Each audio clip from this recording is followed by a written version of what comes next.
sad. I'm just gonna stop the stupid OBS.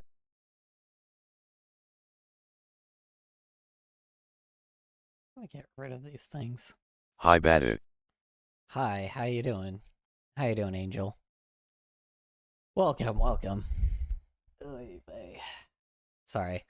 Like, how you doing, man? How you doing?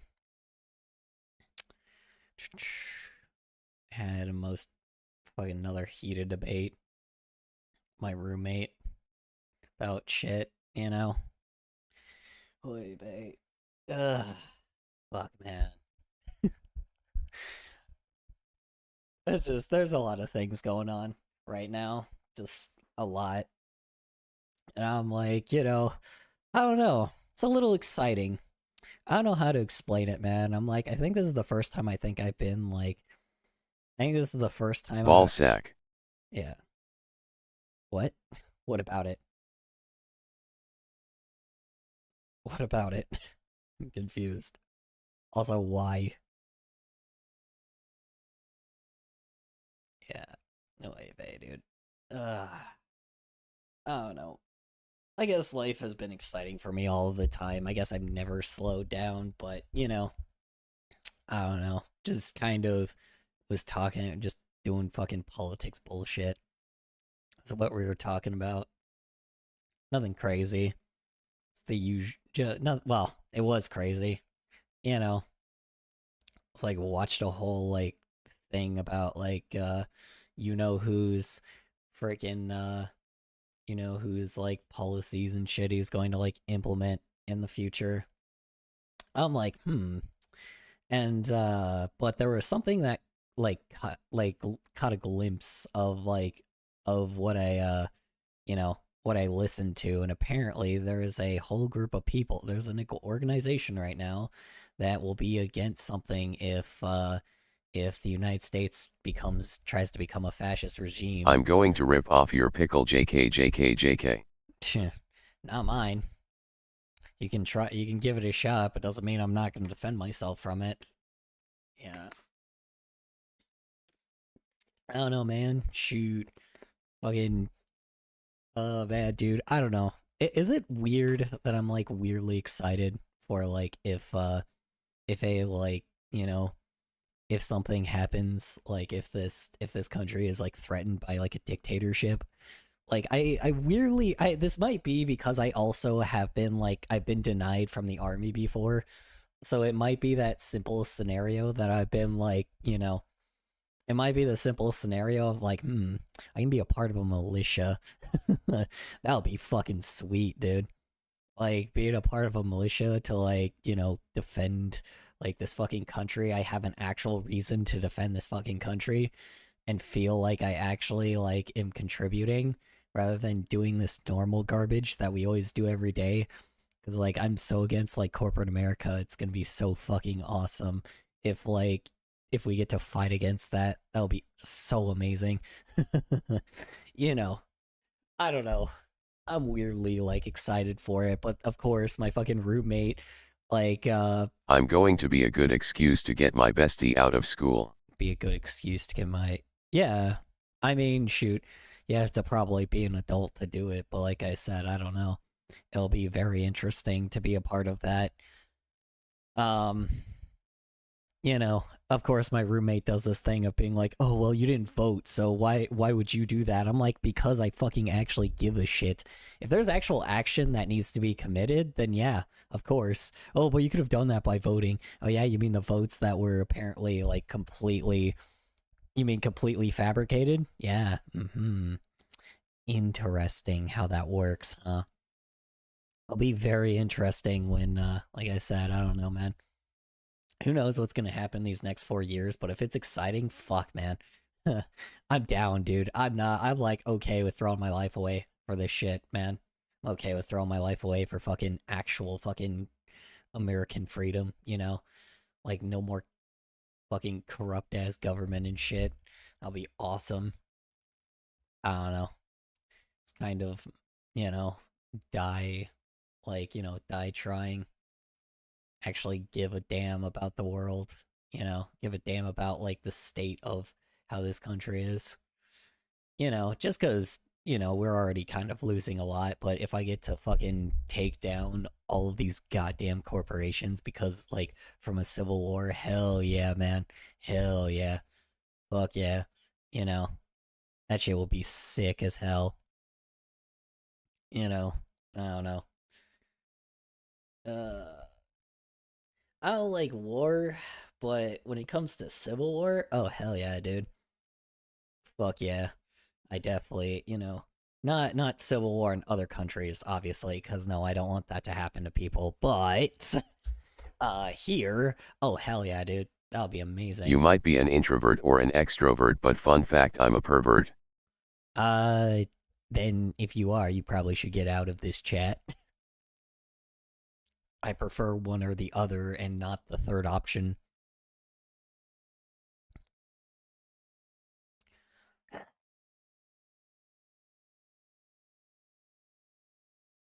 And yes, I'm an extrovert. I'm a hell of an extrovert. And I love being one, you know? I don't know.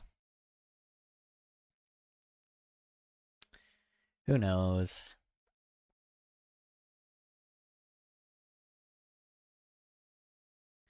Anyway. Hey friends! So getting a new fursuit is a pretty magical moment, right? It's something a lot of furries look forward to for months, sometimes even years. You finally open that box and see you for the very first time in fursuit form. And then you get to show it off at a con with all your friends. But imagine, just for a second, someone else deciding they'd also like to have that magical moment in your fursuit, without asking, at a con. Well, wandering around as you, of course. Yeah, this is the story of the fursuit bandit. Now, I've had my fair share of bizarre experiences at furry cons. This one was next level. It was frustrating. Yeah, it is really weird that someone specifically would take a suit, like a costume, because that had to be like another person that was like very interested in it. But I wonder what exactly why they did it. Probably just because they knew that there's the money for it, that people could pay for it, but that's like a pre-made one, so I don't think they understand how those work. I don't know. Just a question, I guess. All right. Confusing, and honestly, it kind of left me questioning a lot of people's life choices. Hello. So let me. Welcome back. How you doing, Sin? Twinkle twinkle tiny balls. No. Goddamn. Okay, Angel, Angel Wall, you gotta chill, bro. You gotta chill, man. It's getting a little excessive here, bro. You gotta at least contribute to the conversation. Let me set the scene for you. My husband had just gotten his brand new fursuit. Like, this thing was brand spanking new. Never. Oh no, that fucking sucks, dude. That sucks. Okay, that's the worst. I hate when shit like that happens, man. Fuck, that sucks. I'm uncomfortable. What do you mean? Oh yeah. Sorry. Yeah. It's fine, man. You're good, Angel. Never been worn once. And this was its inaugural convention. You know how big of a deal that is for furries? The first con where you get to take out your new suit? It's huge. No. We were both so hyped. That now, sucks. Being the sensible people that we are, we decided to, hey, well, we can share a room with some folks that we met before. You know, to save some money. Oh, those people took from them and oh, wow. So they stole that shit and left, like, full-blown. They full-blown stole that shit and What left. are we watching? We're watching someone that had their suit stolen from them. At least that's, you know, apparently they're just kind of telling the story that it happened, like a fursuit. They got their fursuit stolen from them. Yeah. So there's that. Yeah, it's interesting, to say the least. It's kind of interesting. So. And, unlike my experience in the Midnight Muncher, which if you haven't seen that video, please totally go check it out because it's worth watching in adds context. We were hoping that this one would be smooth and uneventful. How much did it cost? A normal room sharing experience. It's a fursuit. I don't think it really matters. I'm assuming, considering it's a person that, like, what do you call it? It's a person. So he said it was a brand new suit, never tried on before.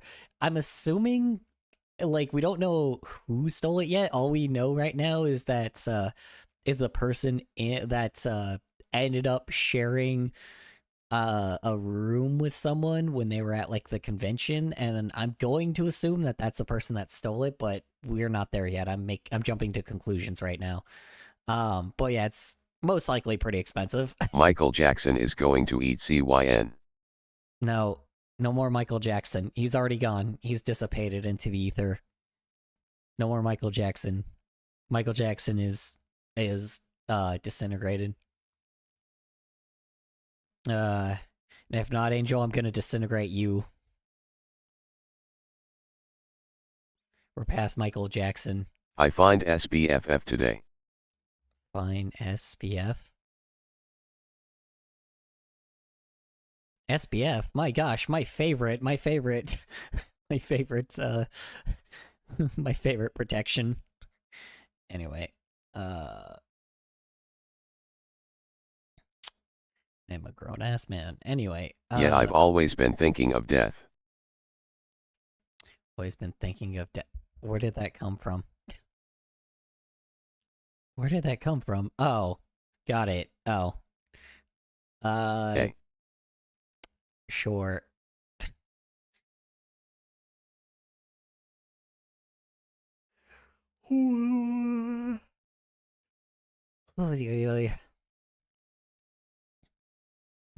Oh, how wrong we were. We get to the con, settle into our room, set up all our gear, and head out for a quick bite to eat. Now, before we left, we placed the fursuit head, this brand new, pristine fursuit head, on the dresser. It's just sitting. Oh no. Oh no, you don't do that. No. I mean, that will also get CYN too. found a BFF today.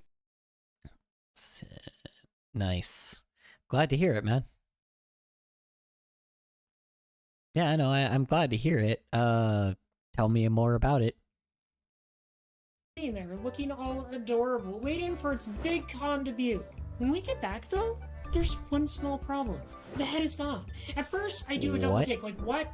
Wait, did I imagine putting that on the dresser? Did it just grow legs and walk away? Wait. Okay, so when this did... is brand new. Wrong we were. We get to the money, and unlike my experience in the Midnight Muncher, which if you haven't seen that video, please totally go check it out because it's worth watching in adds context. We were hoping that this one would be smooth and uneventful.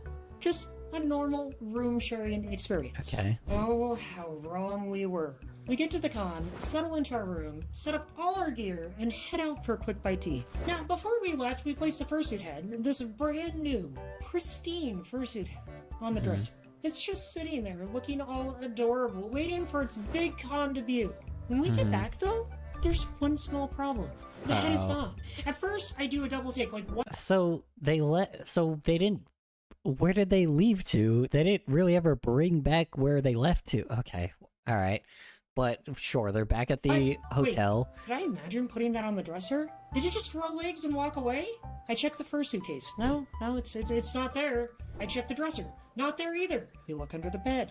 It's nowhere. Where could this thing have gone? We searched the entire room. Every single nook and cranny. Nothing. Now, at this point, the panic is really starting to set in.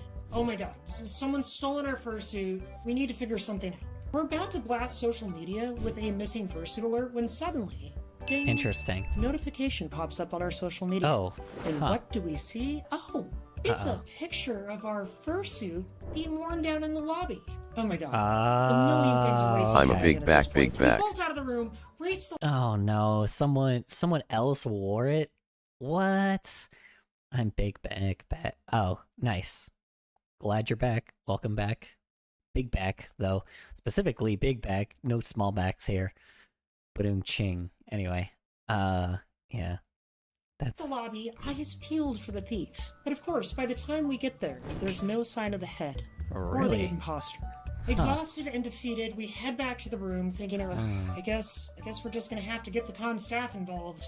Just as we're rounding the corner to the room, Uh-oh. we see They something. found it. A flicker of white fur disappearing behind our door. That's right, white fur, like the tip of a fox's tail. We burst into the room, and there he is, our roommate, sweaty, out of breath, and oh yeah, wearing my husband's fursuit like it was his own personal costume. Ah, okay. So it was someone that he personally knew that tried it. That's not cool, man. that's kind of fucked up. Also, why? Why did he do that? Hawk to wa spit on that thing. Yeah, spit on what thing? Yeah, After this, can we watch some furry chat video? If you got one, sure. But if it's cringe, I'm clicking away. I lock eyes with this guy, and there's practically steam coming out of my ears. I'm so mad. Oh But yeah, here's the I kicker. assume. He looks delighted. He looks like a kid who just got his hand caught in a cookie jar. But Oh, instead God. of apologizing, he's showing off how many cookies he managed to grab. Before we can Yikes. say a word, he grins and goes, "Oh, I hope you don't mind. I decided to borrow your suit for a little tiny bit." What? Dude, why didn't you just ask? I mean, if they asked, they probably wouldn't have done it anyway, but, you know, still, would have been kind of nice to ask permission. I'm dumbfounded. I'm looking at this like, what in the world would make you think this? He casually takes off the fursuit head and sets it back on the dresser. It leaves a trail of sweat droplets behind it. Like there is Oh, a visible no. trail of body moisture coming off my... BRB, I'm going to post the video. Post what video? Oh, you're posting your own VR chat video? Okay. my husband's head. At this point, I'm thinking, there are moments in life where common sense should just exist. Borrowing someone's Yeah, no, I agree. I forgot to change the name of the title. Hold on. Oh, whoops. Let me hit play on brand this. new, highly personalized fursuit head without asking. That's one of those moments, right? You don't Yeah. really need a rulebook for this. Now, No. my husband, being a fox, looks like he's about ready to bite someone's head off. IGTG. Literally bite. Alright, you have a their good head night, off. Angel. So I had to step in, pulling him into the hallway for a quick time. Listen, hon, I'll take care of this today. I do my best to stay calm, and I walk back inside to the room. Inside I'm thinking, who in the hell even does this? I walk in the room and what do I find? There's the guy, standing naked! Yes, you heard me right. The pieces of my Oh, husband's no. fursuit are now strewn about the room like some sort of weird ritual sacrifice. What the fuck? What? Okay. Okay, this guy clearly just doesn't like that person at all. So, yeah. This dude must have been on, like, drugs or something, for sure. 100%. Alright. And the smell? Oh, friends, that smell was bad. Like, really bad. Like, you could taste it in the air bad. Like being punched in the face with a sweaty sock bad. I At can this imagine. point, the guy realizes that, yeah, maybe he made a mistake. But it's too late. The damage is done. And so, in the only way I know how, I lay him to him in the Welcome politest, to Creator sternest lecture Confessions, but- imaginable. You know, the kind where you're just smiling the whole time, but deep down, you're just one breath away from snapping. I calmly explain that borrowing someone's fursuit without asking is not okay. I tell him he'll need to get the suit professionally cleaned, and he should probably Yikes, find yeah. another room for the rest of the con. Yikes. And, oh, we don't want to see him for Professionally a really, again. really long time. Now, as for the 3 demands, well, he did promptly find a different More room. like for me. never. And we didn't see him for the rest of the con. But as for paying for the fursuit's cleaning, yeah, that Yeah, never obviously happened. Fix it not. right. Yeah. At the end of the day, I'm just glad we got the fursuit back. Albeit a little sweatier and grosser than before. Lesson learned. When it comes to rooming with people at cons, always double check if they have common sense before you trust them with your stuff. That is also what's really weird. Who was the person that they, like, who was the person they, like, conned with? Because the only people that I would actually trust to be, like, to be okay with that is friends, maybe. Like, that's on them also for just bunking with a random person. I don't know why they did that. That's also on them for that, sorry, but you just should know by that point if you're going to what do you call it? You should just know by that point if you're going to be that, like, if you're going to, like, bunk with a random person in a hotel room. I don't know. That just, who knows? I know these conventions can be expensive, but dude, like, yeah, I wish I could tell you, but I don't have that. I wouldn't know. I can't tell you about it. All right. Anyway.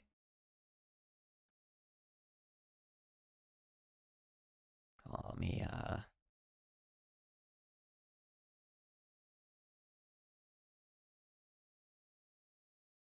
here we go. Because some people, they'll just take your fursuit around and wear it like it's no big deal. Alright, folks, let's take a moment to chat about something that's pretty straightforward. Common sense. Sharing fursuits with friends is totally something that we do. It's an awesome way to see different interpretations. It's rare, but yeah, it can. It's just very rare. It's extremely rare. But yes, I guess it does. It can. I really have never really seen any. I've seen less people, like barely anyone do it, but I do know that there are people that do it. So interpretations of your character, and sometimes help friends out who've never tried a fursuit. But, and this is a very big but, it requires thought and planning. These suits aren't just costumes. They're expensive. They're expensive, like, personality things. Like, these things are expensive. They're more expensive than they ever been now. And I'm like, I can't imagine, like, that's the irony is, like, I can't imagine what it's like if somebody else wears it too. I'm like, bro, like, that's something that you spent, like, that you could have spent a car on. It's that important to people, it's that big. That's the issue. It's not something that you spent a small purchase on. Keeping those things fucking, like, maintenance, like, decent is just, it's just really difficult, Anyway. Giant walking carpets. They soak up sweat, heat. Yeah. All sorts of gross things. Yeah. If you decide to put on someone else's fursuit, you're getting up close and personal with their entire 100%. Yeah. It can be an eye-opening, eye-watering, and downright nostril-wrecking experience if the hygiene isn't up to par. I've shared fursuits with friends before, and let me tell you, it's not always do it with consideration. We talked ahead of time and made sure everyone was on the same page. And most importantly, we respected each other's spaces and the fursuits themselves. Yeah. It wasn't a fleeting fancy or spur-of-the-moment decision without permission. That's how you can avoid ending up with a sweaty, smelly suit and a very, very awkward conversation. So here's the takeaway. Always ask before you bargain. It might seem obvious. That is obvious, but sometimes people forget that a fursuit is a personal and significant investment, both emotionally and financially. Respecting that means respecting the person behind the suit. And let's be real. Who wants to deal with the aftermath of being stuck in a fursuit that's seen better days because someone couldn't resist the urge to borrow it? Not me, and probably not you, right? So next time you're tempted to share or borrow a fursuit, remember... Nobody ever does that, so let's just move along. Jesus fucking Christ, that's so loud! Oh my god! So loud! God damn. Loud as hell.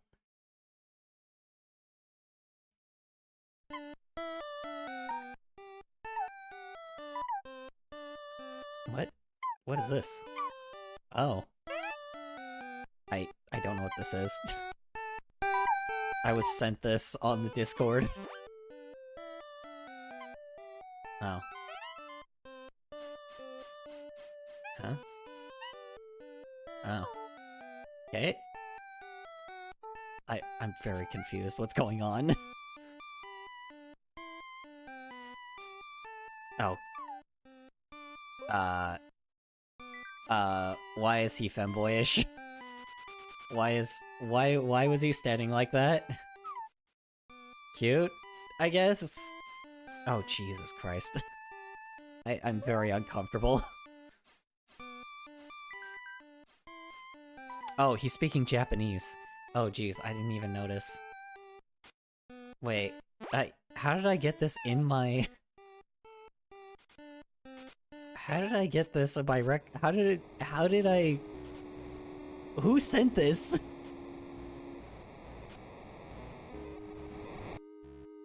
Okay. I don't know what's going on. Okay. Adorable? I guess? Sure. You know what? Nice. Oh. Sure. Sure. Why not? Kidding. Huh. Just... Huh. Sure.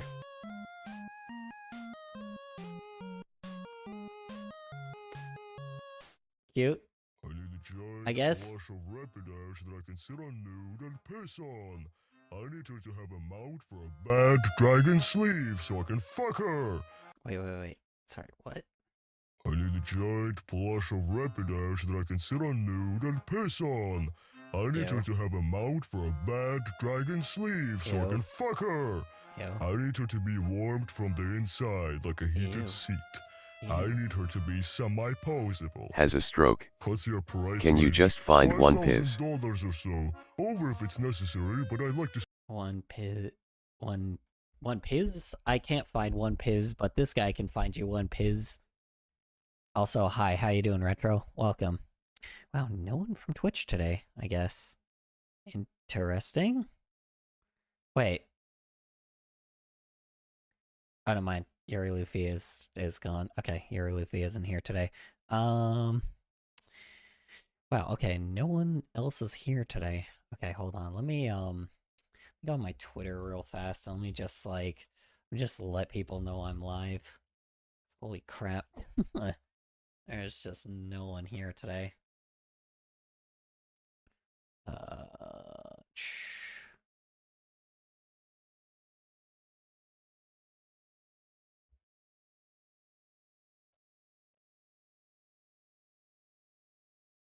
Can you find a furry for chat, please? No. You have to send it yourself. Send the link yourself. I'm not gonna find the videos for you. If you want an ADHD moment, you gotta actually trigger the ADHD moment.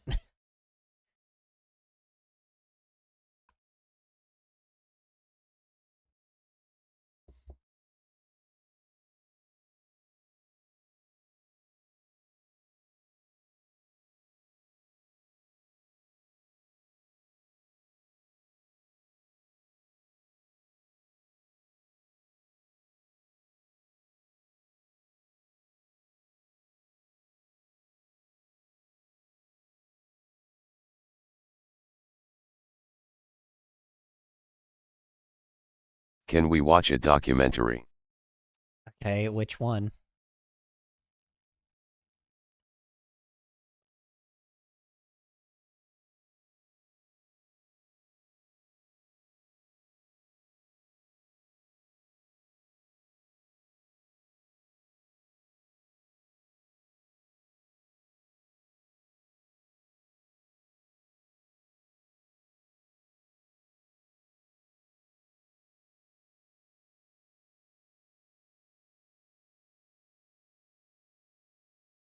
Sec, I'm sorry, I'm like dealing with a lot of stuff right now.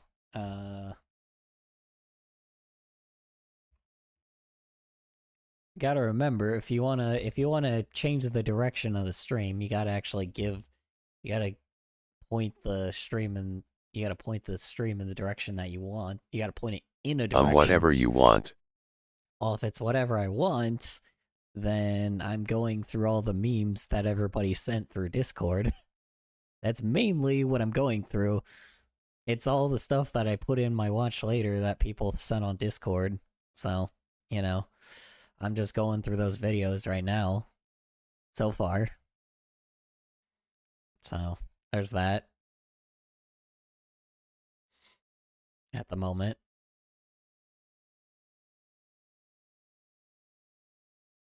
Okay. Yeah, it's alright. Like, that's just kind of what I do. Somebody sends memes through Discord, I'll put them in here, and then I'll have them, then I'll look through them. So, simple as that. Sorry.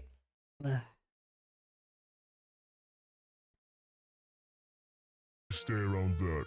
It has to support 1,000 pounds plus being fucked with that weight on top of it though. What? I'm only 400 pounds, but I will have partners using it with me. I'd like Oh my god. Jesus Christ. This dude is kinky as hell. My god. You can smell the fucking... What do you call it? You can smell the, what do you call it? You can smell just all of the, whatever the hell you call it. I don't know how to explain it. Jeez Louise. Smell the Cheetos from here. My god. Smell the cakes and shit. to be able to insert toys in the mouth, ass, and pussy of the plush, and Ew. maybe have a removable cock. Only 400 pounds. Christ almighty, Anna. Christ almighty. Yeah, no, true. God. Heavy plush fucker.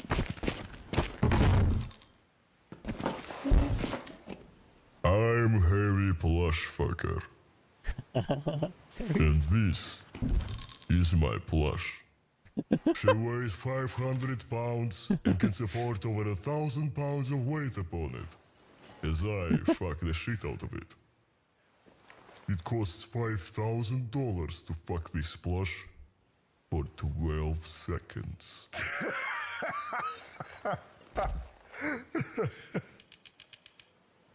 Oh my god, who touched Rapidash? Alright. Who touched my plush? Some people think I'm overweight. Maybe. Maybe. Sorry, one sec. I actually gotta... I'm watching the post. Watching what post? Okay, hold on. I may.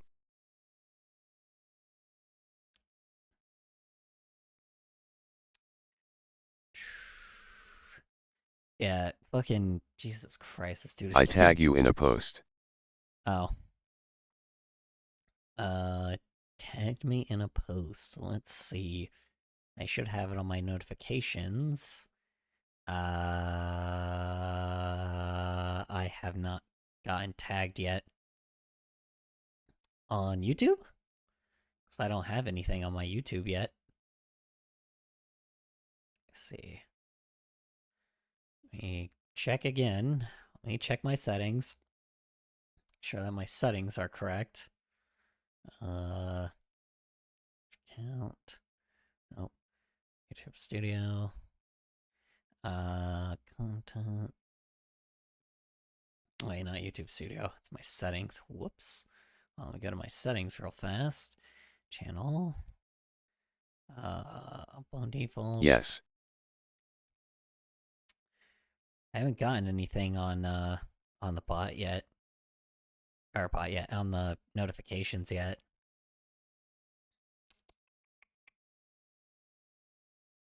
He's a... Oh, never mind. I've already read that.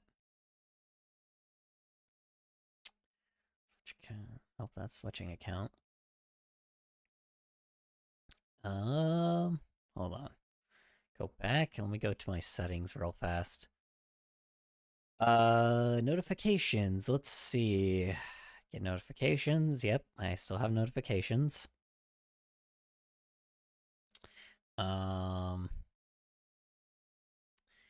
Subscriptions. Is a community post. A community post. Yeah, you tagged me in a community post?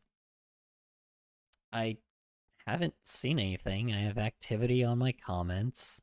I have activity on my channel, recommended videos, mentions. Yeah, notify me when others mention my channel. Are you sure you mentioned my channel correctly? Are you sure you did the @ symbol and then posted something? Because currently, I have not gotten mentioned in anything. At least so far.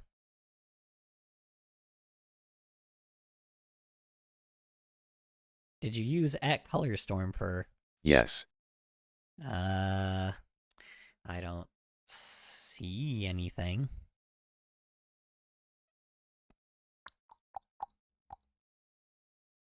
Is it in your own community? Oh, here we go. Yes. Oh, you pulled this from Ash Cody. Okay. Yeah. Oh, Jesus Christ. This is from the same person. This is the person we just watched. Hold on. This is the person we just watched. Oh, wait a minute. I've seen this before. Oh, yeah. Yeah. I think I've seen this before. I remember this. Yeah, I remember this. I don't think we watched it on stream, but I do remember this video.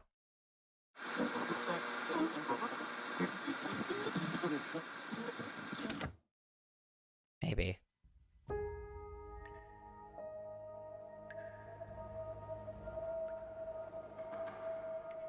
I want to watch it.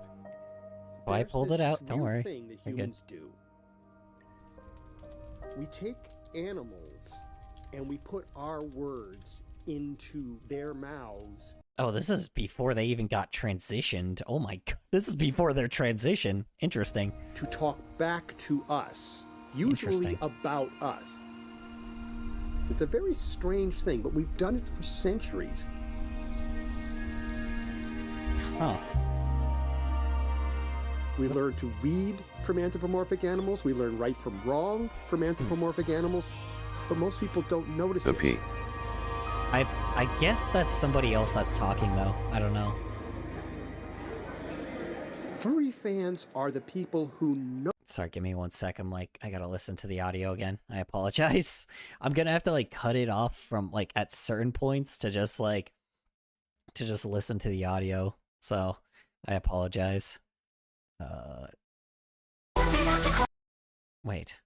What?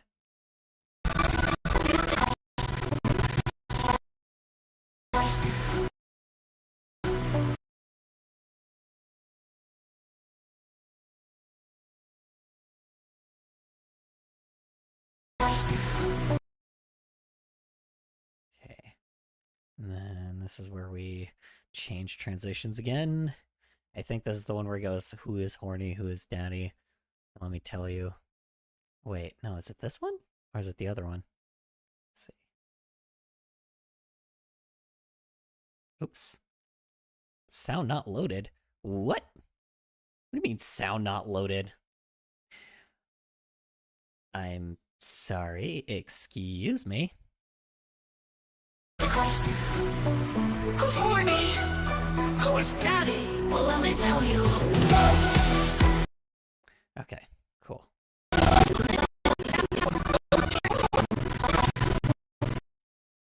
Okay, sorry. I swear to God, I thought this was like...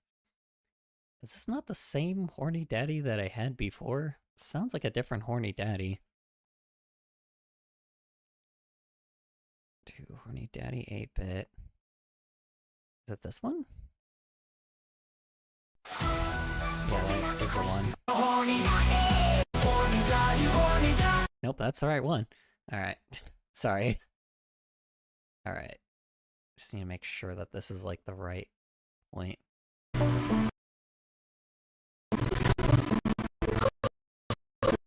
Okay, perfect. Okay. And then this is where the scene happens, where the... I'm just trying to set up all the scenes, and then this is going to be the scene where the, what do you call it? The scene where, oh shoot, wait a minute. I actually need another furry. Damn it, I need another character. Yeah, because we already have the Fire Kitty Princess. Technically, you know, they're in a robe, so you know, they're not gonna be in a princess outfit, so sure. Alright. I don't even remember who requested this character. Alright. Who's gonna sing? Do I just pull a person from the choir? Maybe I just pull a person from the choir. Maybe not. You know what? Who's next that I can use? I could use Ryan. I haven't used... No, I've used Omsk already.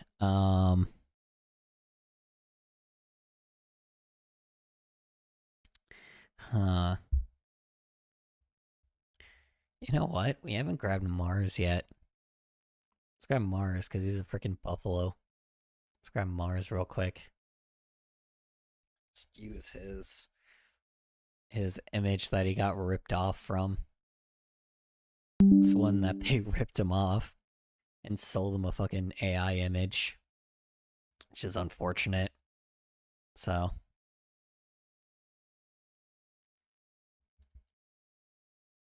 there we go. Got it. Okay. Anyway. Notice that we do this and think that there's something really special about that. Yeah.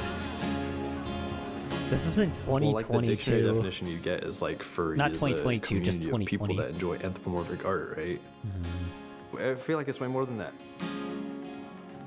It's a social space that is largely queer and gravitates around using art as the vehicle to explore identity. I sucked at drawing people, so I would draw animals and everything. I sort of Hey, me too. anthropomorphized my own dog in a lot of my drawings, stuff like that. Okay, that's a little I was a part strange. of a Lion King art archive online, Fair and enough. So was I. everybody role plays as lions, and I wasn't that. I was someone that was like I was someone that was a part of like I was a part of like an anime thing. That's when I came in. You know, I remember that. Like it was specifically because at the time like Gurren Lagann was like everybody was still able to like pirate, and this was like when it was new, right? When you're able to like pirate anime. I mean, definitely totally get it by legal means, 100%. And you know, and I remember the whole reason why I got into it was because of like what do you call it, was because like it just looked fairly fascinating to me, and I ended up watching Inuyasha because of it. It was weird. It was like it really got me into furries. I'm not going like furries really get like anime is the reason why I'm a furry. If anime did not exist, I would not be a furry. So yeah, it's crazy how that works. I remember just thinking, guys, the lions are great, but what if we were wolves? And they're like, no. ew, furry. And I was like, furry? Oh no. I had my Yikes. first word to get to this feeling that I had. Yeah. Yeah, I did your shirt. I was initially into cosplay. I'd cosplay a lot of anime characters. I'm not Yep, alone. there you go. There are other people out there. There it is. There it is. Yep. No, exactly where the fuck not cosplay, but specifically that is exactly. I'm telling you, dude. There are so many anime fans that are furries. There are so many people that were anime fans that are furries. And it's unfortunate because like I make fun of anime fans so much, but it's like all the ones that are like they always used to shame me for being a furry, but then all this shit came out about them of being like, yeah, you guys are also just really fucking weird and creepy because you guys like also make excuses for when things are weird and creepy in anime, and like you shouldn't really be okay with that. So, you know, it really just bit them in the ass, and it was like it was way easier to like just kind of be a furry, you know. So one does not simply be a furry though, you know. I don't know, maybe people are now, but you know, it wasn't just like how the gaming it's definitely becoming like the gaming fandom where it's being more well known for it being itself rather than you knowing something and then it came off of something else, you know? So, yeah, I don't know. Anyway. They're into this. Yeah. I didn't come out fully because furry was taboo back then. It's oh, something yeah, weird, same. something odd. Yep, I remember It that. doesn't help that media never really had a positive point of view on it to begin with. Nope, it never But has. I'm always grateful for the friends that I've made and the people that I've met along the way. It's just a fundamental part of who I am. So I'm not super familiar with the history of the fandom. I think it originated out of a sci-fi convention in the 80s. Yes. And I want to say probably California. Yep. Oh, wait a minute. Oh, we're gonna actually see the man, the myth, the legend? The guy that made it? Hold on, wait. Oh, wait! Oh yeah, he's gonna be way younger in this too, isn't he? Yep, there he is. Yep, there he is. There's the man. Yep. Yep, there he is. I was already known as Rod the science O'Reilly. fiction geek of the family, the movie geek, and... Yeah. Gee, you expected, yeah, did you guys expect someone to be like a normal man? That definitely was not gonna be weird looking.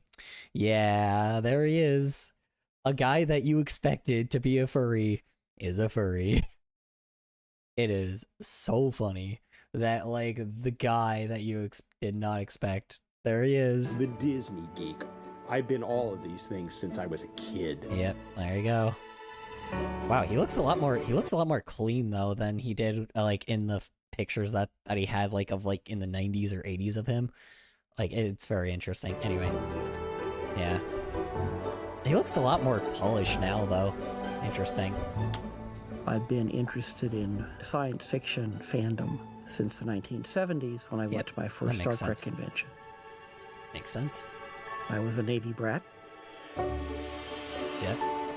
Makes sense. Our family would go to the movie theater at the Air Navy base in St. Louis and watch films. One of the first times I've ever been to a theater, my dad Balls and nuts. He much preferred drive-ins, but somehow we... Balls and nuts.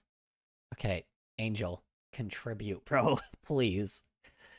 Like, don't just say random stuff, please. talked him into going to a sit-down theater to see Robin Hood. And I would fuss and cry and squirm, always. Except in the movie Bambi. Interesting. Bambi? Wait a minute. Hold on. Bambi, the movie where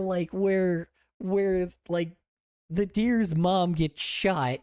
You fuss and cry about every like you were a child that fuss. It's my birthday. Welcome. Hi, how you doing? And Anna on pause. How you doing? Welcome to the hellscape that is the music video of Happy birthday, Anna. Yeah, happy birthday. Welcome to the music video that is the the emphasis of Horny Daddy. I am I'm putting people's sonas in a music video. So quote unquote music video. Hi, I'm back. I never created the music myself, so technically it's not music. It's just more like random. Hi, how you doing? Adventures the Oz. How you doing? I love the Sans profile picture. Ty Angel Wall. Appreciate you coming in. Wow, there's a lot more people on YouTube today. I did not expect that. I really have to go pee, but I honestly don't want to. Then go use the restroom. I'll be here. Like, geez Louise. Good. I'll be here. Yes. The stream is not gonna end for another 3 hours. Believe me, I'm still gonna be here till the very end. And I'm glad you're doing well, Adventures. Glad. I was immediately hooked. I was into that cartoon. That is what's insane to me. It's like it's very funny that everybody brings up Robin Hood and be like, oh yeah, that's just like a furry awakening for a lot of people. It wasn't Robin Hood, it was goddamn Bambi. That is hilarious. That is really funny. The creator of the fandom, it was Bambi specifically. Every other movie would not be like it. That is so interesting to me. That's wild. Anyway, let's continue. Oh yeah, there he is. Oh wait. Oh, is this like the oldest one? What it looked like, and also how it was done. Oh wow, okay. It's almost midnight and I have school tomorrow. Yep. I'm into it in a way that my parents You should probably snooze. So what do? I was looking for fandom. a bunch of people getting together and geeking out with each other about media. Hell yeah. And this is where he created the funny animals. Just kidding. The funny animals probably doesn't come till later. Also, yes, I do know a little bit about the history of the fandom. I do know that they were called funny animals before they were called furries. So, yeah. He traveled across the country. I'm sorry, I'm spoiling to California in 1958. Also, it wasn't this specific documentary that I ain't sleeping. It wasn't this documentary that I looked at. It was a different one. I didn't realize someone actually made like a full-fledged like documentary interviewing the main dudes. That's interesting. I live in Southern California, close to Hollywood, the media capital of the world. You should probably snooze, Anna. I got 3 more hours. Oh, it's lovely. Nice. Turn around, let's see your back. Yo. I'm back. Yo, we love Nerd Convention, Los Angeles I Con. eat dirt. 1980. Also known as Comic-Con. Yo. Hell yeah. You eat dirt? But okay. Yo, Anna. Actually, I was gonna draw Mars here instead, but like I was gonna say, you want to be the introduction to the you want to be the introduction to the to this to introducing the semen factory. I'm gonna give you like a microphone and shit, but for now, what do you call it? I need to, what do you call it? Do you want to be the next? Do you want to be the next person? Yeah, 80s. Yep, that was when nerd culture really started becoming coming into fruition, and when people used to bully people for being nerds. So yeah. It was more like the 70s, but yeah, the 80s was when it was like really prominent, but not like fully excelled in normalness yet. A lot of the nerd... Hello, my favorite Pookies, I'm back. Hello. Goddamn. Yeah. Yeah, no, dude. Sure. 80 nerd culture has been around since like the 70s, dude, but it was always such a stereotype to bully people that like were nerds at the time. These were people that actually genuinely gave a shit about what, like, actually, you know, like cared enough and didn't just look at the monetary gain that comes from nerd culture. You know, this was before it was like corporatized to high hell. Even though there were still corporate things on it, it was not as corporate because people just, you know, corporations didn't want to really invest money into that kind of stuff at the time because, you know, they didn't see the reason in it. So anyway, let's continue. The local Southern California science fiction convention. That was the first convention that I had ever been to that had an art show, and it was beautiful. A lot of it was princesses in flowing gowns. Also, sleep is for the weak. Can we go back watching this? I literally just did. I'm wearing my mask right now. What mask? What? Why? I found Cat. What mask? You found Cat. Oh, nice. Oh, congrats. Where did you find that? Why do you have a cat now? Also, Anna, do you have like a reference of your character, or do you just... In emojis. Oh. Dang. I didn't realize the cat was hiding in there. Thank you for taking him there. Thank you for taking him out. I guess I'll just make sure, you know, Therian mask. Hopefully he doesn't go back into the emojis. A Therian mask? Oh. I didn't realize that was a thing. Do you perhaps have a persona? Does anybody want me to actually... I'm Asterian. Does anybody want to, what do I call it? Does anybody want to have their cat character drawn instead? Like, because I have the Haul base... up, bro.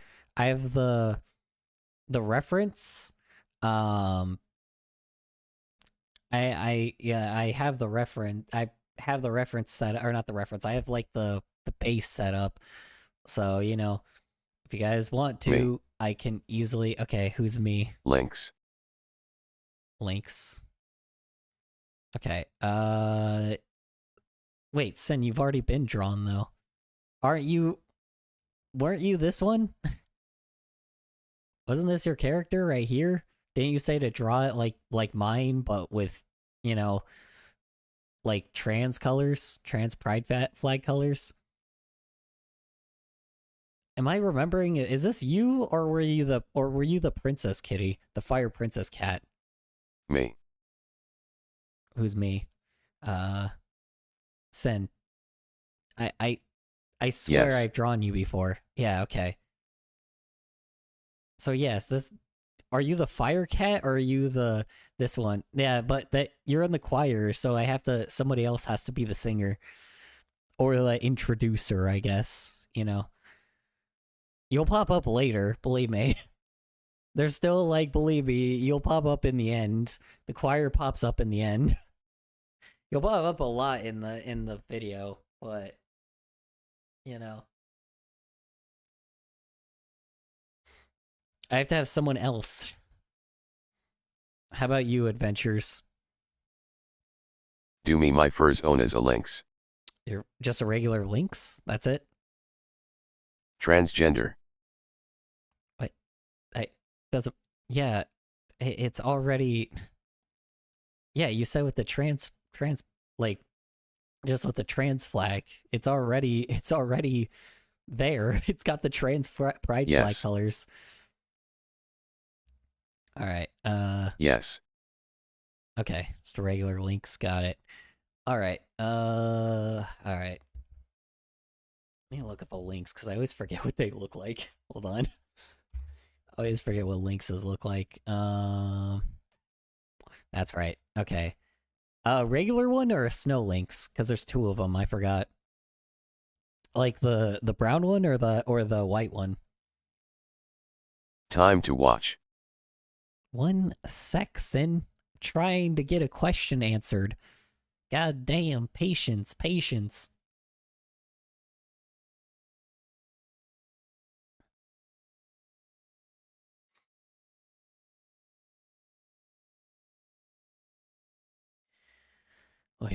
Brown.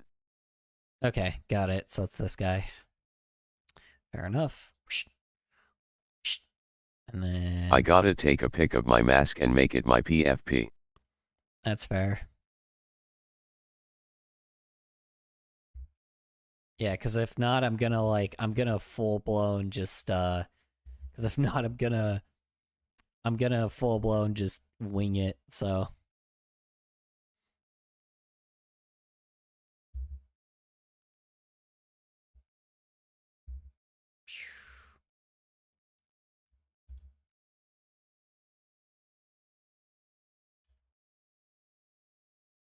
All right. Star fields that you'd see on the side of someone's van. And a lot of it was just absolutely amazing. Yeah. But then here are these pictures of these semi-anthropomorphic weasel characters with antennas like bugs. A friend of mine in school said, Rodney, you gotta see these, because they knew I wouldn't shut up about my enjoyment of muscular characters. Interesting. In school, I was considered very weird for that. I assume you were, man. So I asked them at the art show, especially at that time. Who does this art? I had a video room at LostCon 7. Oh, yo, okay. Showing some anime, some science fiction TV shows. Huh. This is very interesting. And this wow, tall guy straight Astro Boy, huh? That's amazing. Why do your pine martens have antennas? Oh my, this person recognizes the kind of animals I'm drawing. Most people thought they were cats. And I said, well, sit down and I'll explain it to you. Nice. Hell yeah.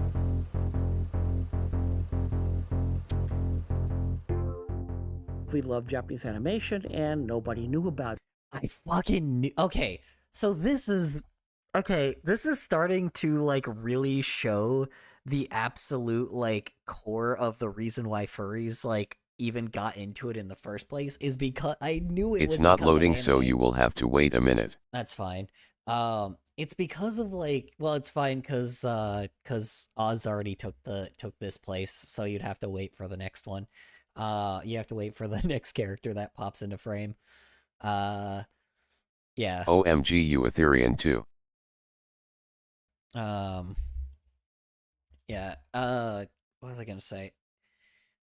Yeah, no, it's kind of crazy to me because it becomes like an anime.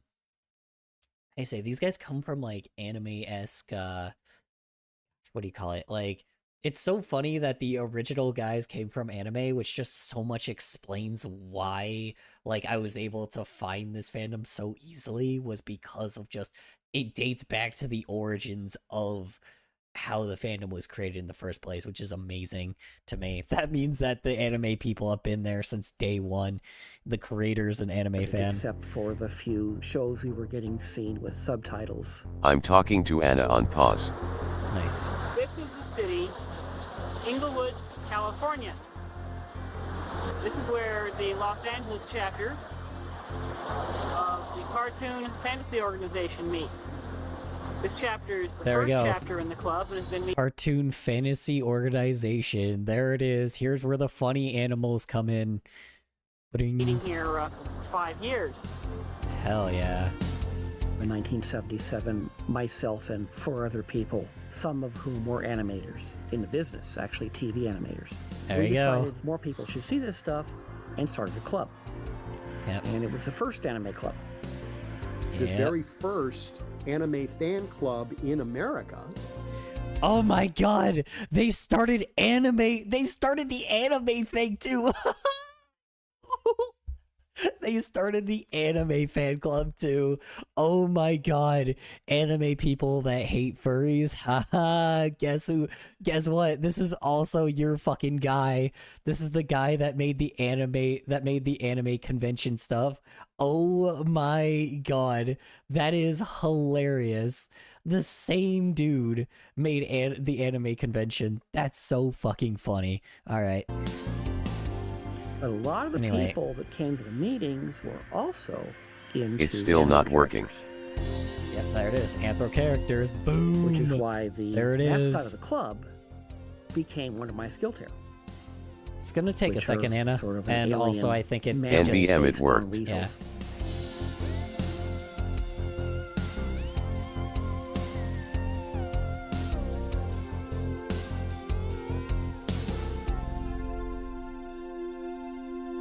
Sifo, interesting. Would come to the screenings and we'd hang out and talk. Whoa. And we saw each other more and more and more after that.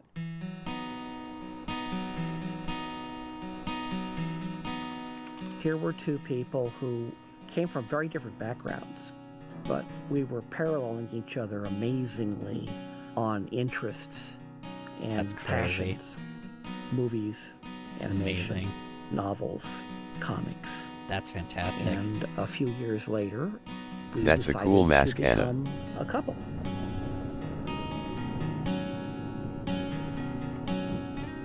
Rod and Mark are effectively the grandparents of the furry fandom. There you go. I consider them the parents of the furry fandom, but I've also been in the furry fandom for 20 years at this point. Jeez.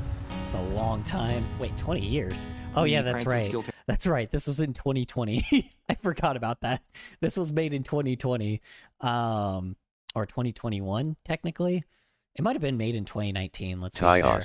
So it probably was made in like 2019 is kind of where the where this documentary was made, or when it was made, meaning that 20 years, yeah. Welcome. So now it's been 20 years. Wait a minute. So it was only there since the 2000s. Interesting.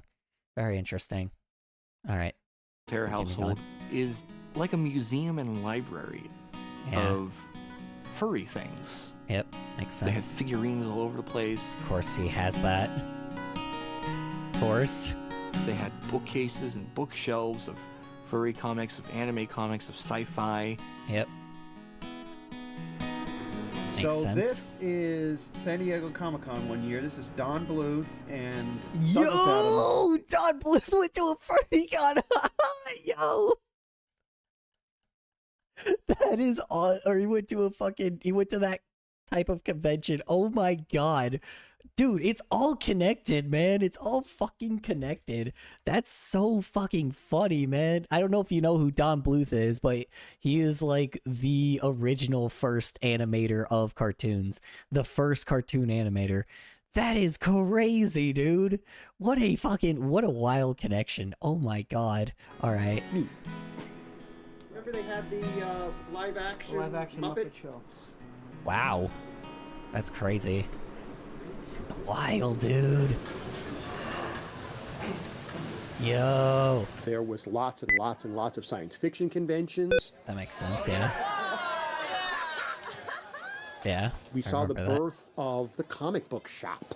Yeah. In the 70s, there it is. It was a time when the comics code was still heavily enforced. And Oh, so for sure. comic books all had to be black and white, good and evil, superhero comics, basically. Yep. But there were these groups of artists who were just chomping at the bit to do something different, to do something not superheroes, to do something There you go. funny animal. There we go. There it is. There it is. There's the word. There it is. Oh my god. Holy hell. Sorry, I'm all giddy. I'm sorry about this. Just learning just the history of hearing that word is so fucking awesome. God damn it. I'm like a little fucking toddler, like fucking freaking out over this. That's awesome, dude. God damn. Funny animal does not mean animals that are funny. It means animals that are in the funnies. Yeah. A lot of people think funny animal and think that it all has to go to kids, but a lot of it was being consumed by adults as well. Yeah. Especially in the underground I just comics noticed scene. Henry the Stick Man in the top right corner. Oh, yeah. Sense of LOL. mischief, their sense of I love Henry Stickmin. And it's not Henry the Stickmin, it's Henry Stickmin. Misspelled with min instead. Also, how you doing, Knoxbox? Welcome Same back. Oz. Welcome back, Knoxbox. uninhibitedness. Yeah. I was sort of in a family where I don't think there was a lot of elbow room for my exuberance, my imagination, and I think I projected a lot of that into these stories, into these characters, and I think a good deal of identification developed from that. Funny animal comics used to be very popular before superheroes took off. Yeah, and they had that's their fair. own fandom. It was very spread and had a lot of Really? difficulty talking to each other in the old pre-internet days. Yeah, that makes sense. Now yeah. they've been lost to obscurity. Remember that. Oh yeah, I spelled it wrong. It was very interesting. It went wrong. It's very interesting that it's very interesting. That's the part that always like makes me feel really like how do you say it? Like makes me feel really weird about the or makes me feel like it's crazy about the fandom. It became a thing at first, it died, and then it became a thing again because of the goddamn internet. Like it enhanced it so much, but we're not there yet. But yeah, that's what the craziest thing is about it. Anyway, let's continue.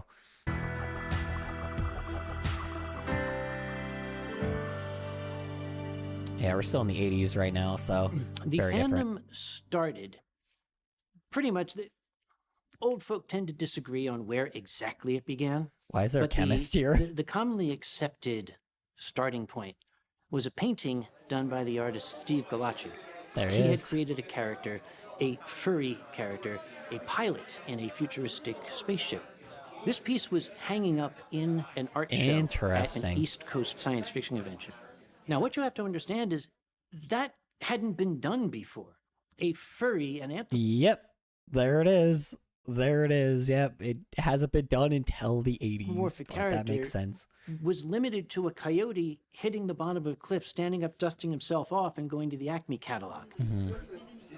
He also published one of the very first furry anthology comics, Albedo. There we go, comics. Steve had a whole world about these anthropomorphic animals in outer crazy, space, bro. and their politics and war between different groups. It See, really caught. I think that's also the reason why it ended up being so popular, was because of like it was just so different from everything made at the time, because most of the media at the time was His name is supposed to be- Uncle Cage. He is a cockroach in the fandom. Uncle Cage. Who's Uncle Cage? Met him a few times. Wait. What do you mean? Wait. Are you talking about the original guy, the Neil guy, the guy with the gray mustache and shit? Wait. Are you talking about the guy that made this comic, or are you talking about the dude that like made the fandom?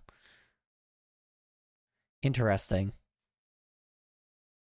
It doesn't surprise me that I guess he's now probably a lot Lab more... coat guy. Oh, interesting. I didn't know that. Huh. Interesting. I was wondering why a chemist was there. Okay, so he is involved in the fandom. I was like, why do we have a chemist here? It's like, why is this guy here? Okay, fair enough. It's very funny. All right, let's continue. People's imaginations. It was from discussion of his work that led to the very first furry party. Directly led to the very first furry party, actually. Really? Because they moved to this. Wow, okay. One comic is all it took, huh? I guess this is also the 80s. Remember, they were doing a lot of cocaine at the time. You know, doing them good kush, doing them good stuff, you know, doing some good hard. He was a chairman for FurCons and spoke to the media.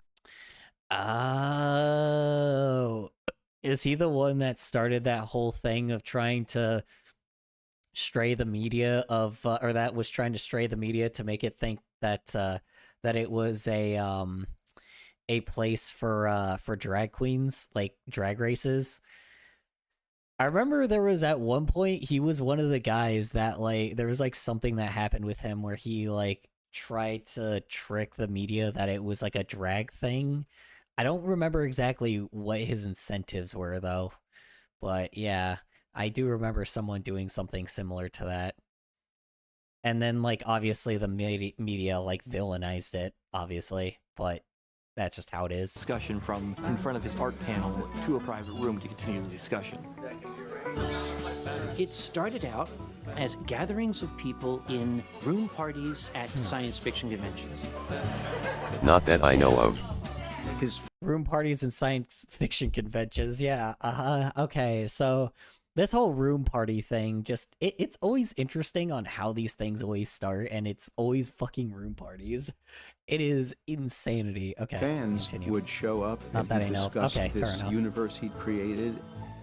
And that was the beginning. That was around 1980 or thereabout. Yep, sounds about it. Sounds about right. These room parties somehow got the name of furry parties. The term furry had got around and stuck enough. Okay, so that's what just happened. Somebody gave it a nickname and no one knows who actually named it furry. That is crazy. So it just ended up being a common term used around. Interesting. That's very interesting that that's how that happened. But I can definitely see, you know, that's how stuff always sticks, is when people say one thing, call it something commonly, and everybody else jumps onto it. Mob mentality, just always how it is, you know? Anyway.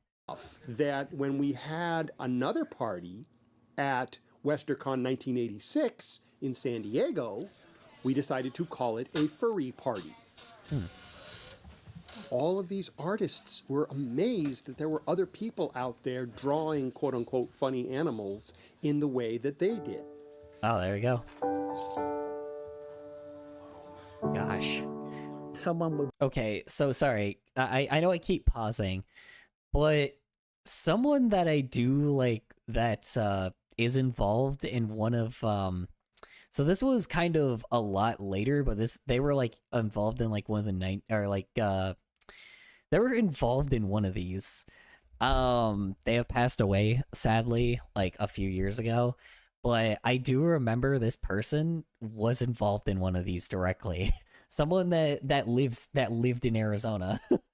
that was a part of one of these things, and it was fucking crazy that he did like meet a bunch of these people that like first kind of started it.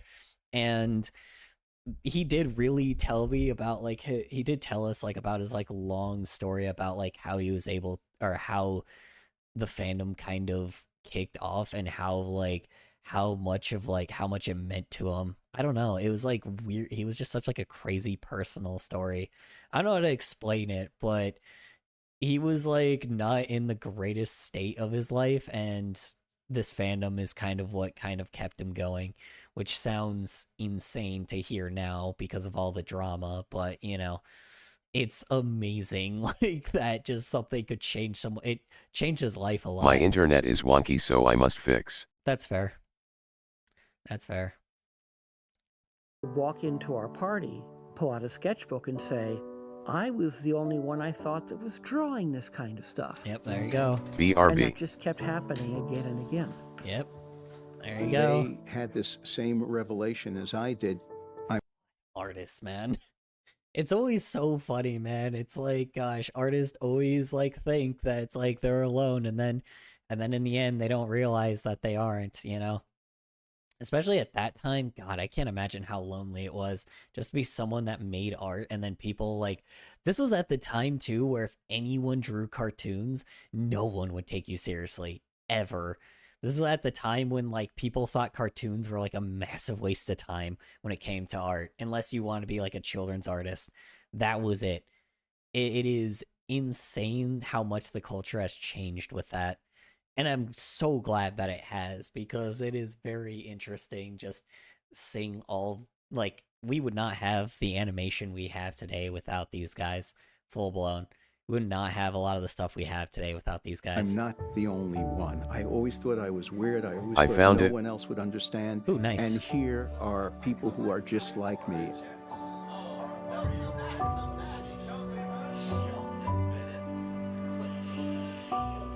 Yeah. Wow. Look at It was that. like There a it is. quest There's the to first find group more of people. who liked the same thing we liked. And it became There it is. the most important thing in our lives. It's kind of crazy they still have this footage, because this is like history, bro. Welcome back, Oz. Yes, you found cat. Found cat. Oh, nice. What? That's a lot of cats. That's a ton of cats. Depressed cat in box. There's so much cat. It's a Like lot of me. cats. God dang. Yeah, no, it's kind of crazy that that the Why? why what?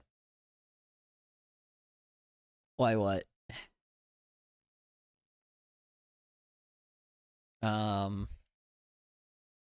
Yeah, it's kind of wild to me that LOL. what do you call it? It's kind of wild to me that just this whole thing happened because of just someone that decided to make these like parties because of a like this could have gone south really fast, but it's ironic that it didn't. Depressed cat. It's kind of amazing that it didn't, you know. I don't know, we wouldn't have what we have today Why? without it. What are you saying why for? Why what? What are you saying why for? God damn it. What are you questioning? Wanted to jump up on the Empire State Building and sing an aria about it. I thought we had stumbled Depressed across cat? something Is that what you're... just so cool. Cat, you don't know that cat's not depressed yet. There's no diagnosis. How dare you? How dare you say the cat's depressed? Depressed cat in box. No, it's not. You have no idea if it's depressed or not. Well, this is a classic Merlino. This is the Avant Garden Gallery in downtown Santa Ana. It's part of their arts district. Interesting. Mark and I have been hosting what we call the Art of Furry Fandom, where we gather furry artists together and have them put their stuff on display along with all of this quote-unquote regular art. Interesting. Huh. Oh, Yes, wait. Oh, they it's just have depressed. a place now, huh? That's wild. Bubbles. That's Here funny. was our art show It and our is. sponsor lounge. A couple panel rooms here and a mini fursuit lounge. And Whoa. like here was our game room. Whoa. Hi, I'm Bubbles. I'm 25. I'm the convention. Oh, jeez. She was the same age I am now. So she's 29 now, I want to say. 4 years. It's probably filmed in 2020 though, so we'll say 5 years. So they're 30 now. About 5 years younger than I am. 5 years older than I am, sorry. Crazy. Anyway. Convention chair for 5 different furry conventions, including Denver, here in Denver, Colorado. Fair enough. Ooh, yeah, Denver, the big one. Biggest one. The hotel will give us this whole space, and we choose how we use it. That's a little meet and greet area, some BRB. board gaming, and then our big main events You room. do that, man.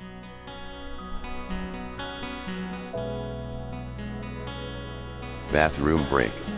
Yep, you do that, bro.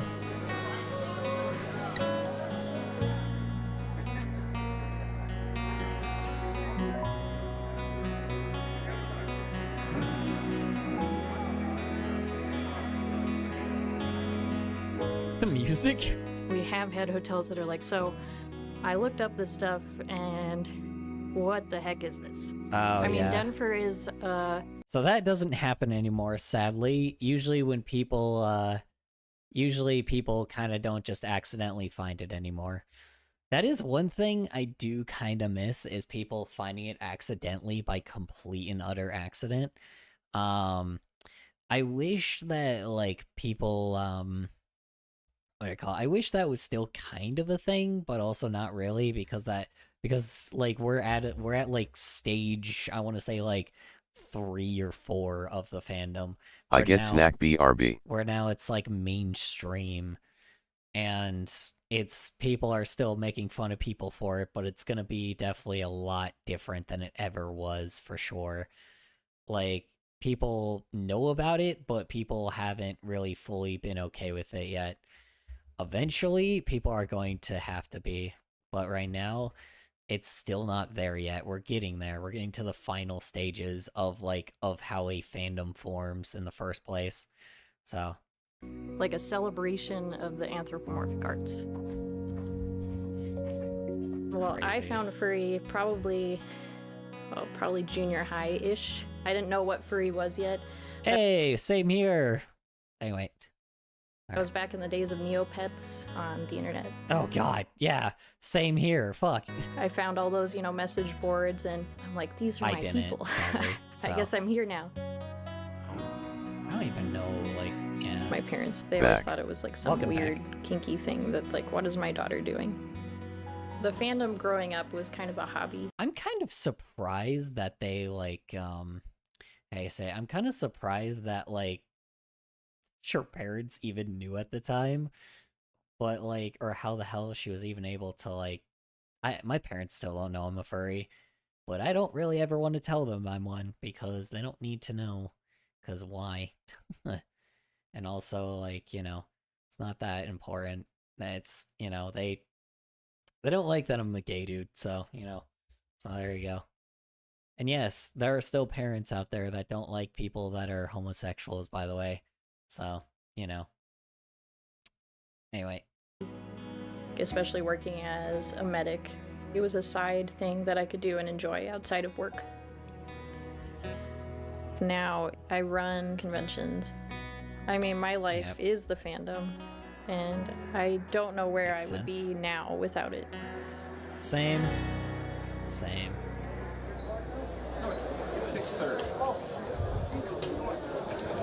Around 1988. Comic-Con, here it is. That's when that CosCon ended up becoming Comic-Con. Here it is. Here's the big boy.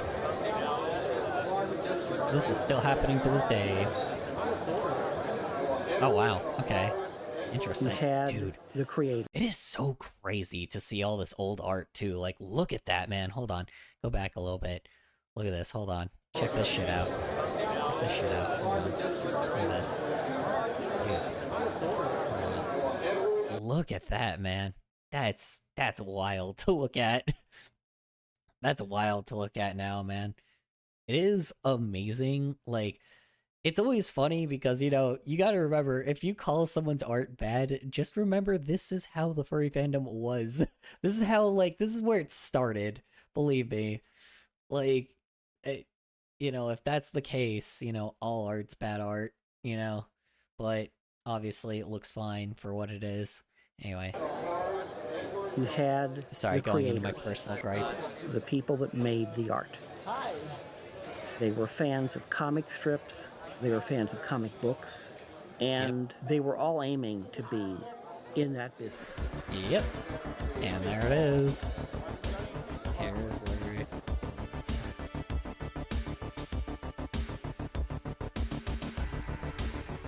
Reed Waller started an apazine called Voodie. It had funny animals in it, but it was more of an underground influence. Hello, hello. How are you doing? Welcome back, Buttercups. Welcome back, welcome back. We're watching a documentary about the fandom because someone suggested it. I started out as and then went to then. Went to then? What? Huh? What? Great. How are you? I'm doing good, man. I'm doing good. Just chilling, man. Just learning about some history, and all these two dudes like made some fucking crazy history. You know, nothing out of the ordinary, I guess. Just kind of watching something fascinating. You know, I've seen a documentary of something like this, but I didn't realize what do you call it? I didn't watch this one. I didn't realize. I just got an interview in like 20 minutes. Yo, nice. Nice. Wish you luck, bro. Hope, what do you call it? Hope it goes well. Look at the chat and you will see what I meant. Yeah, no, I see the emotes. I see the cat pulling out, and then I see another cat in a box, and then I see the loading screen. So I don't get what you mean.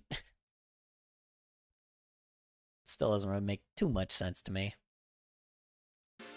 APA, APA, Amateur Press Association. All the members of this apazine would make photocopies of their artwork and send it into the editor, who would compile the entire book together and then send a copy out to all the members. And then you would get back, here's my work and 25 or 30 other works. This is how a lot of people over a large geographical area got a chance to get feedback from other artists, authors, and That creators. makes sense. Yep. My brain has been brain rotted. Culture of people who were talking to Fair each enough. other by writing into the letters columns of their favorite magazines.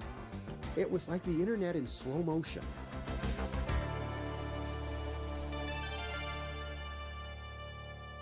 We were a very strange fandom. We didn't fully grasp how strange we were going in, but we were not a fandom of a property. That's also the weird thing too, that they also like this is also the thing that also went against them as well, because like people already hated nerds at the time, right? And because I tied my scarf to my bed and now it's a swing. Yeah. That is always one thing that is a little bizarre to me, is they never really like it is very bizarre how it even happened in the first place when you think about it, because you just kind of don't recognize where it came from, or you don't recognize like how it even started in the first place, you know. Yeah, sorry, hold on. Sorry, one sec.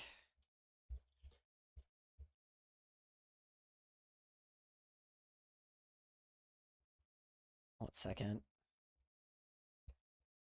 Trying to like remember how short the muzzle needs to be. Pulling up a reference real fast. Okay. No, that's a regular furry. Nope, that's a fox. Nope, that's a wolf. Nope, that's a wolf. Nope, that's a fox. Nope, that's a wolf. Oh my god. Okay. Yep, nope, I know how to draw that reference. No. Oh my god. Stop it. Oh my god, why is there so many? Yesterday I tuned in but was preparing for the interview before this, and I listened to you arguing with a viewer on how like corporate greed sucks. Oh, touche. But also before that you were discussing on how Texas has bigger economy than China. I googled it and I got different answers. Well, I looked it up and apparently it had a higher like GDP value than what do I call it? It said it had like a higher GDP value than what do you call it? Then, damn it, I'm trying to remember the fucking thing of it. It said it had like a higher GDP value than China. I was like, huh, that's wild. It was just... Sorry for long message, I just wanted to talk to you about it. If you don't want to, we could just chill. No, that's fine, yeah. We're just kind of more watching a documentary anyway. If you want to talk about it, bro. Is what it is. Yeah. Okay, I guess it's just the same shit as every other muzzle. Okay. I guess it's not as short as I thought. I thought it was a little shorter, but it's not. It's just the reason why it's shorter, or why it seems shorter, is because of what I call it. The reason why it seems like it's supposed to be shorter is because of the extra little, like, extra ooh-woo face that it has. Anyway, so I gotta actually make it a bit longer. I don't want to stretch it out too much, because that's not like a cat face then. Well, let me see how much longer I can make it. No, it's like a fox face. Actually, that is more cat-like, huh? No, that's definitely more fox-like. Yeah, no, we'll keep it short. Maybe I need to shrink it a little bit and make it a little shorter. Sorry, I'm like trying to like make a freaking lynx face. Just trying to remember the muzzle for it. Anyway, moving on. Nor were we a fandom of a genre. No. I poked a hole in the lid of my Gatorade bottle and now it's a sippy cup. What are you about? Why? Who I remember doing that. All of those but it's not. Apparently China is at 17963B and Texas is at 1876B, so yeah, I am confused. Wait, 1709, wait, 17,963 billion. It's fun. Versus 1,876 billion. Oh, I guess, yeah, okay.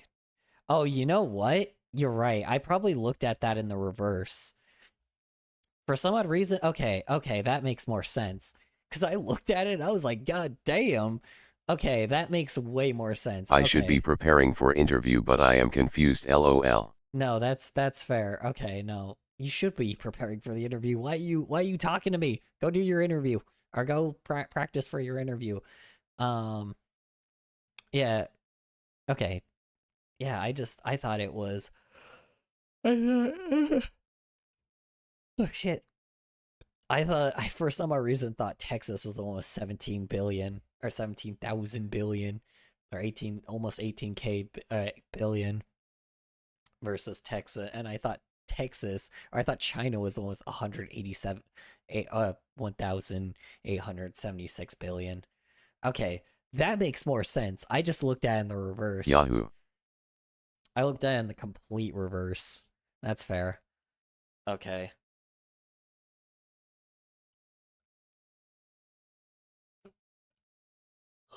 Code is wrong once again.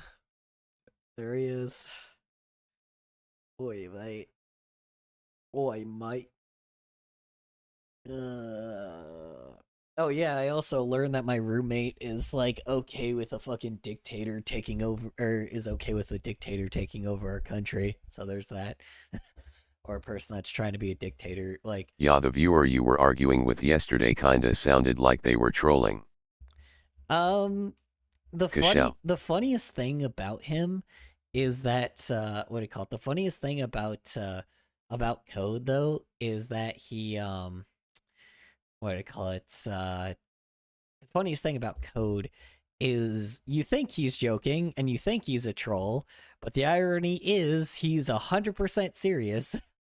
He is just one of those kids that definitely have had like his parent that has like a scholarship that's in like a more prestigious school. He's smart in some things. He's book smart, but he is definitely not street smart.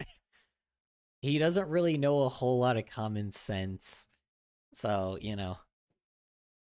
And I don't think that's just more necessarily the fault of him for kind of being a hermit. because he's like, sure, he's going to have his job of like being a really smart person, like working in like a really crazy type of job. But I think what's gonna happen is he's gonna get like some really bad wackadoo friends in the future, because he's so focused on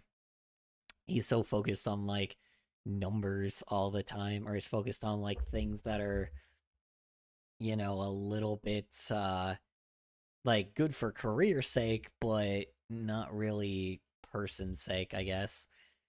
Like, he kind of still has yet to understand like basic humanity based things. So, it's hard to really explain.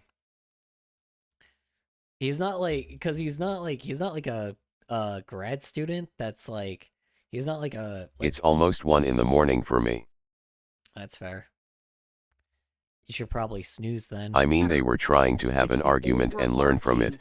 I appreciate that. A lot don't even do that. Yeah, the last few times he's actually, so the last like 6 or 7 times he's had an argument, he kind of never wanted to learn from it. But this time, he actually did. This time he 100% did. He's making a lot of progress compared to where he started.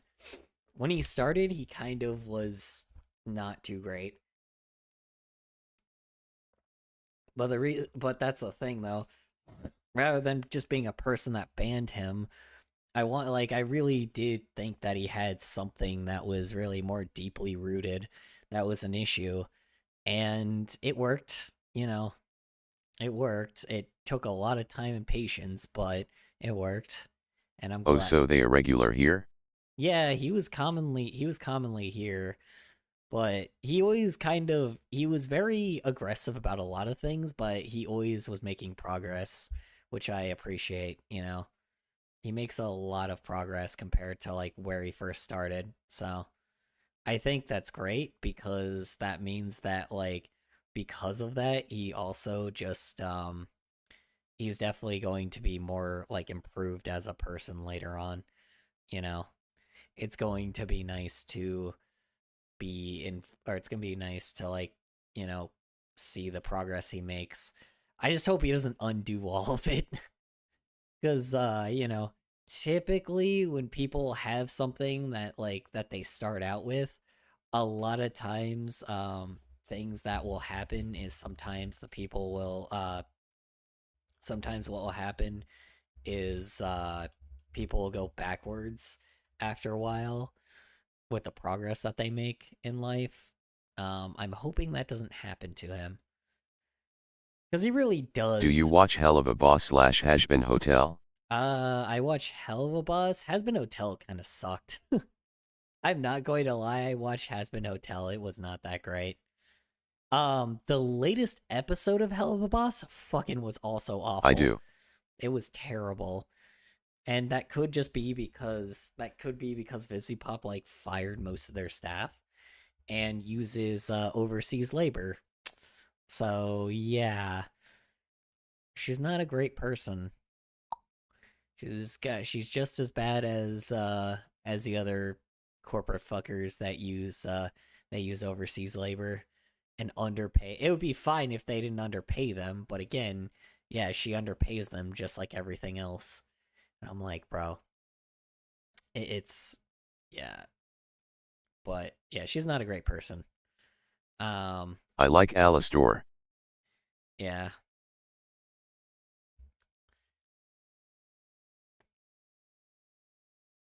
But that's just kind of thing with most content creators. They're not great people. Most aren't, A lot of people think that content creators are good people, but the irony is Andre Alpha sucks.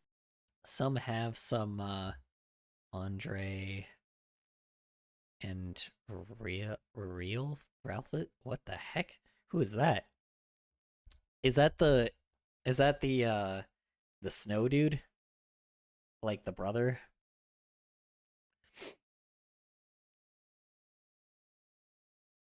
Yeah. Alistair kind of was fine and intimidating for a while until he like, I thought he died, but then he came back and just kind of, they didn't explain how. it was kind of lame.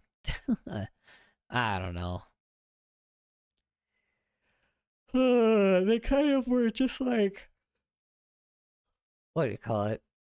They kind of were like, oh yeah, this angel like destroyed him, and then he like barely survived, and then he died, but then he came back alive again, and no one's shocked that he came back from the dead. So no one is shocked that. Yeah, the one Blitz calls Elsa.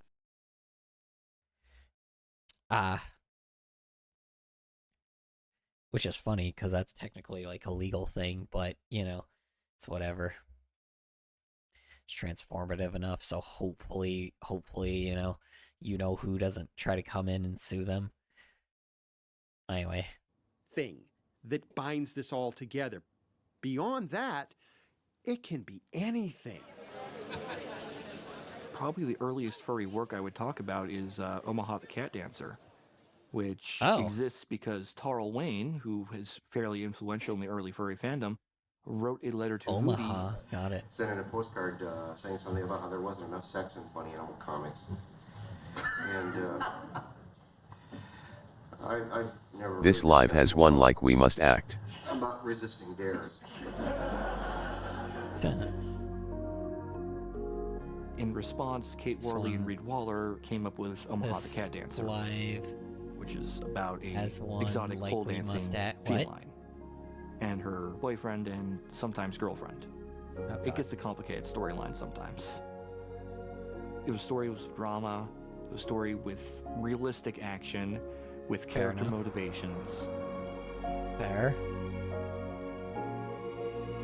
That's the one thing about comics, sadly, is I feel like it started as like digital comics, or it started as like physical comics, and then it became like a digital thing.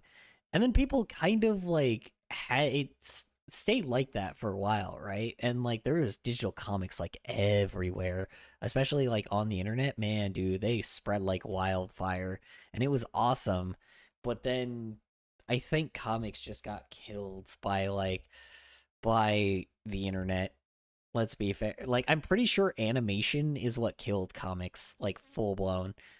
I'm pretty sure, like, animated stuff on the internet is what killed comics, which sucks because I like animations online because they're so good, but especially now.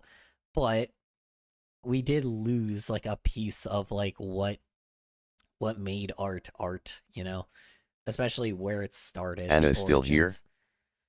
I don't know, actually. Maybe.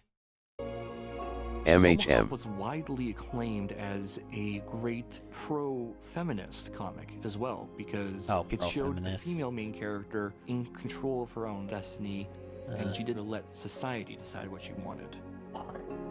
Which was also completely fucking rare at the time because... Drinking Gatorade and chilling. Yeah, so at the time, too, like, people also had to make female characters a damsel in distress. I probably imagine that comic was just the opposite of that, where it just wasn't a damsel in distress, which I think is pretty fucking awesome. We could probably look at the Omaha comic on stream. It might be interesting, just because probably people have looked at it before, but I want to look at it myself, too, It's like, really get into it. Nitty gritty. There was a local crackdown in the St. Paul, Minnesota community about the ethicality of serving liquor in places where ladies took their clothes off. And I incorporated this into a satirical strip, and I started making fun of local politics and so forth. But once it got rolling, the satire just kind of dropped out. It was because the characters just kind of took over the story. Damn it, I'm turning this into a dog. Quietly discovered that part of what brought us to furry characters, anthropomorphic characters, was that we thought they could be sexy. It seemed kind of obvious when you saw some of these characters and how they were designed that they were intended to be sexy. Yeah. We felt we were just kind of jumping on a big existing bandwagon. Yeah. And people wanted to pretend like that didn't exist. The very first conventions I ever went to, there were erotic material of every fandom. That's fair. I ain't leaving this stream until it ends. So of course, furry. It goes for another 2 hours. It's going for 2 hours. You probably should go to bed, probably, because I keep fucking up the goddamn links. Hold on. Is full of sexuality because furry is full of human beings. Yeah, it is just people alive and thinking and feeling. That's true. So I do have to admit that, yeah, it is, furries are just, I think people kind of forget that furries are literally just humans, but just with animal heads and tail, and that's pretty much it. That's the only difference between that. They're still very like human-like, which I do completely agree.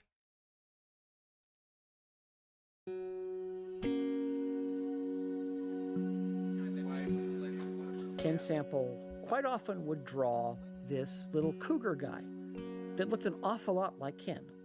Huh. We started calling that character Ken Cougar. Oh no. We thought, hey, we should have our own character too that's actually us. Oh, this is where Fursonas started. 1988 is when the first Fursona started, I guess, apparently. Interesting. All right, anyway, continue. Sorry, I'll stop. This was a big shift in the fandom. We went from fans of animal people to being animal people. Yep. And here it goes. Here it goes. Same. Wow. This Same created what? An explosion in art demand. I'm out of Gatorade. Oh no.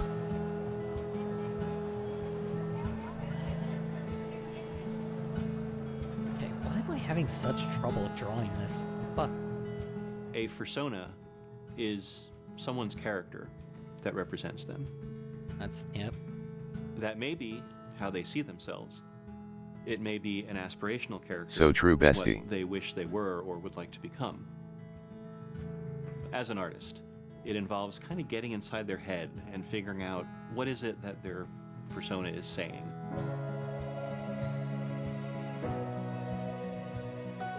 Who is this person and what part of this human is this furry character, this fursona that you're designing? When you can figure that out and you show them the final piece of art and they're like, oh my gosh, that's perfect. That's just like the greatest thing in the world. Because a lot of people, their furry character is the better version of them. This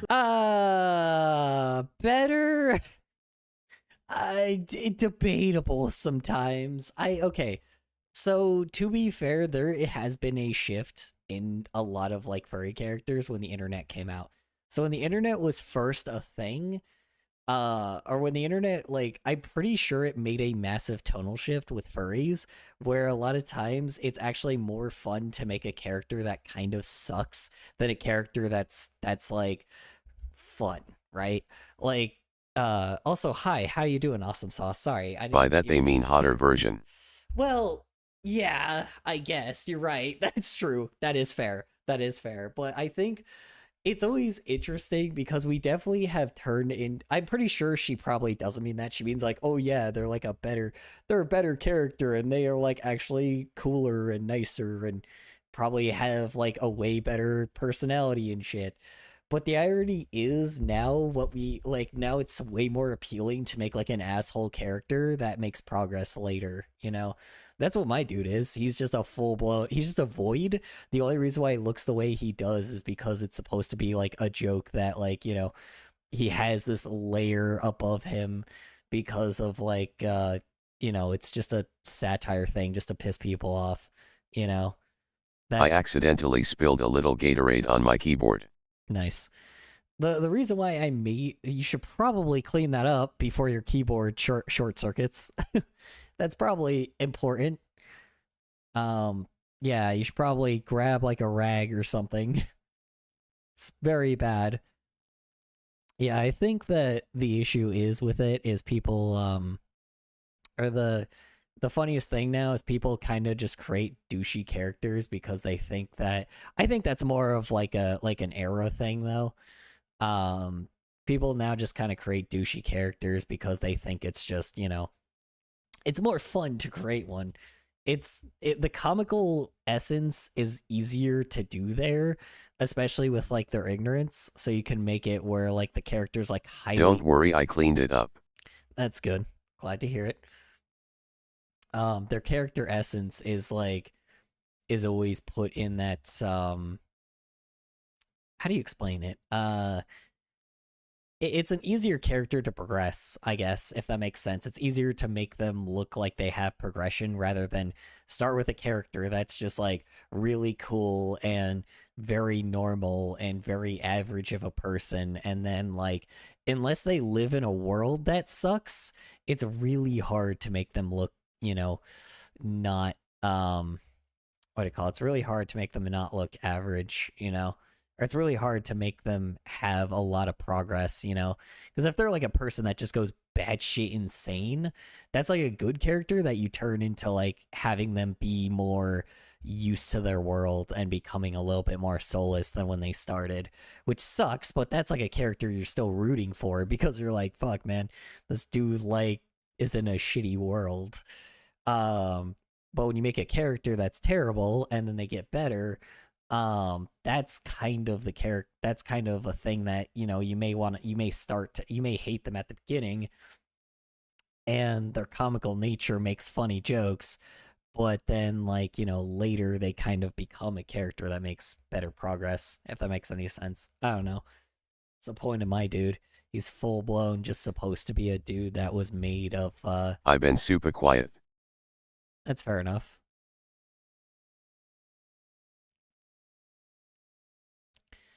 It's supposed to be... Yeah, you don't have to really say anything if you don't want to, Oz. It's up to you, bro.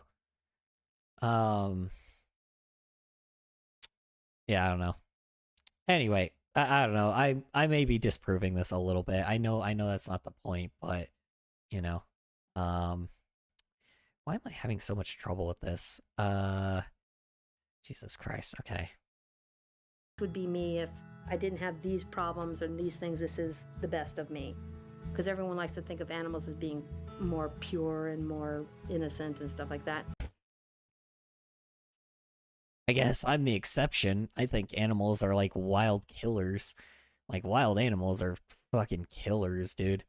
Like, you ever see like a wild animal in real life? My God, man, those things are fucking absolutely, those things will shred you alive no matter what it is. It could be the smallest thing to exist or the biggest thing that ever happens. Wild animals are wild animals.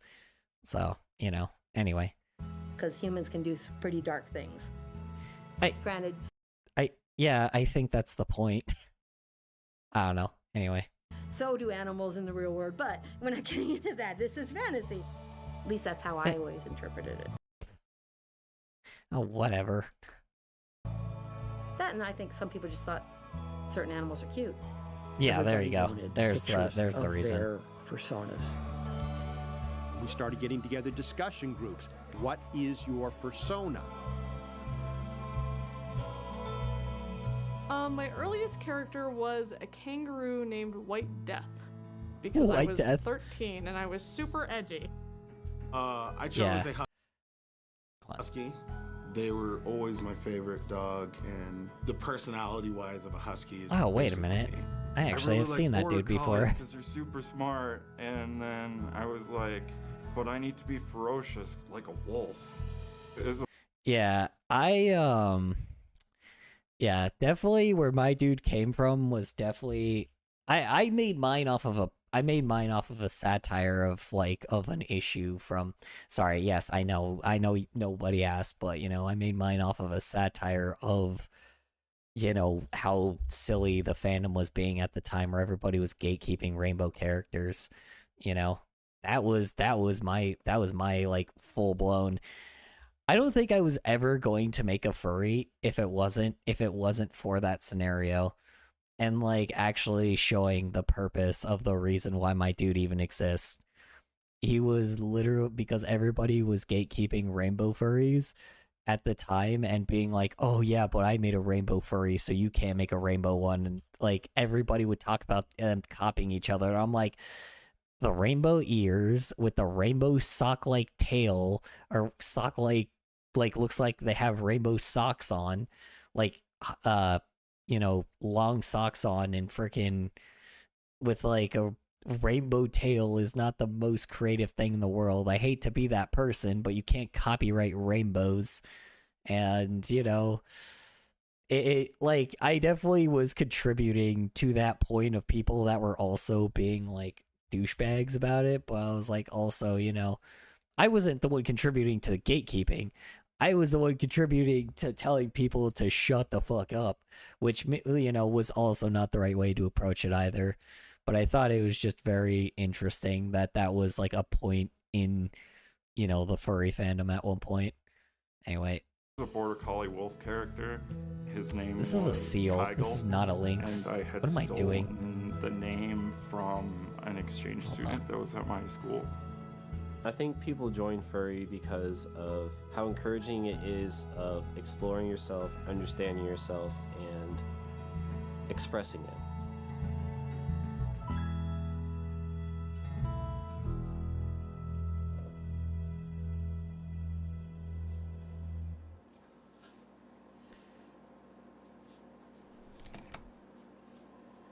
I've been drawing for as long as I can remember. I just picked it up as a kid and didn't really stop. I'd say I identify a lot with birds. I'm pretty quiet and a little bit shy or flighty. I deal with social anxiety. It's a and triangle things like that. nose, not a cat nose. I feel like I have 1 foot in the furry fandom and 1 foot in fantasy illustration. There's a humanness that you can impart to animals or It's 1 in the morning, brother. I gotta get up at 6 a.m. Then go to bed. My God. Go to bed. It's important. Good Lord. My God. Snooze. Seeing, even though what you're seeing is fantastic. I will be here tomorrow. I think that's really hopefully. Powerful. I started doing conventions No. to go and sell my work Yes. and show it. Snooze. I'll be here tomorrow, believe me. I ain't gonna be able to finish this thing today anyway. I love it a lot more than just doing like a mainstream comic convention where it's all people celebrating other intellectual Enjoy waking up properties tomorrow. that are technically corporate. Yeah. That's kind of the thing that everybody's afraid about currently with furry fandom, with the furry fandom right now, is everybody's afraid it's going to become corporate. But I think that's the reason why it's not going to be, is because people have to have a very specific type of character in order to make it corporate, right? I don't know. Anyway. One of the things I really love about the fandom is how many people find it to be their path out of their shell.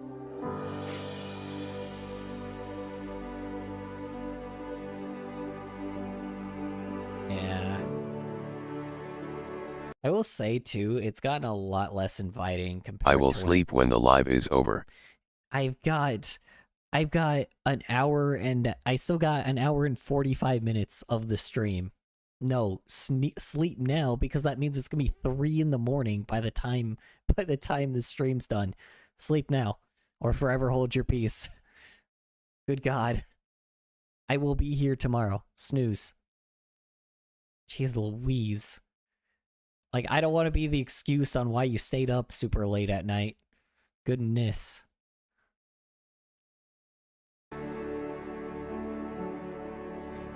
If you have to feel like it, like, sleep with the stream on. I don't know. Like, fall asleep and just listen to the stream. Believe me, it'll be the same experience. I will forever hold my peace. Ay. Then sleep with the stream on, I don't know. Then you won't miss it. Technically, fall asleep with the stream on. I don't know, just sleep. Good Lord. You need some sleep.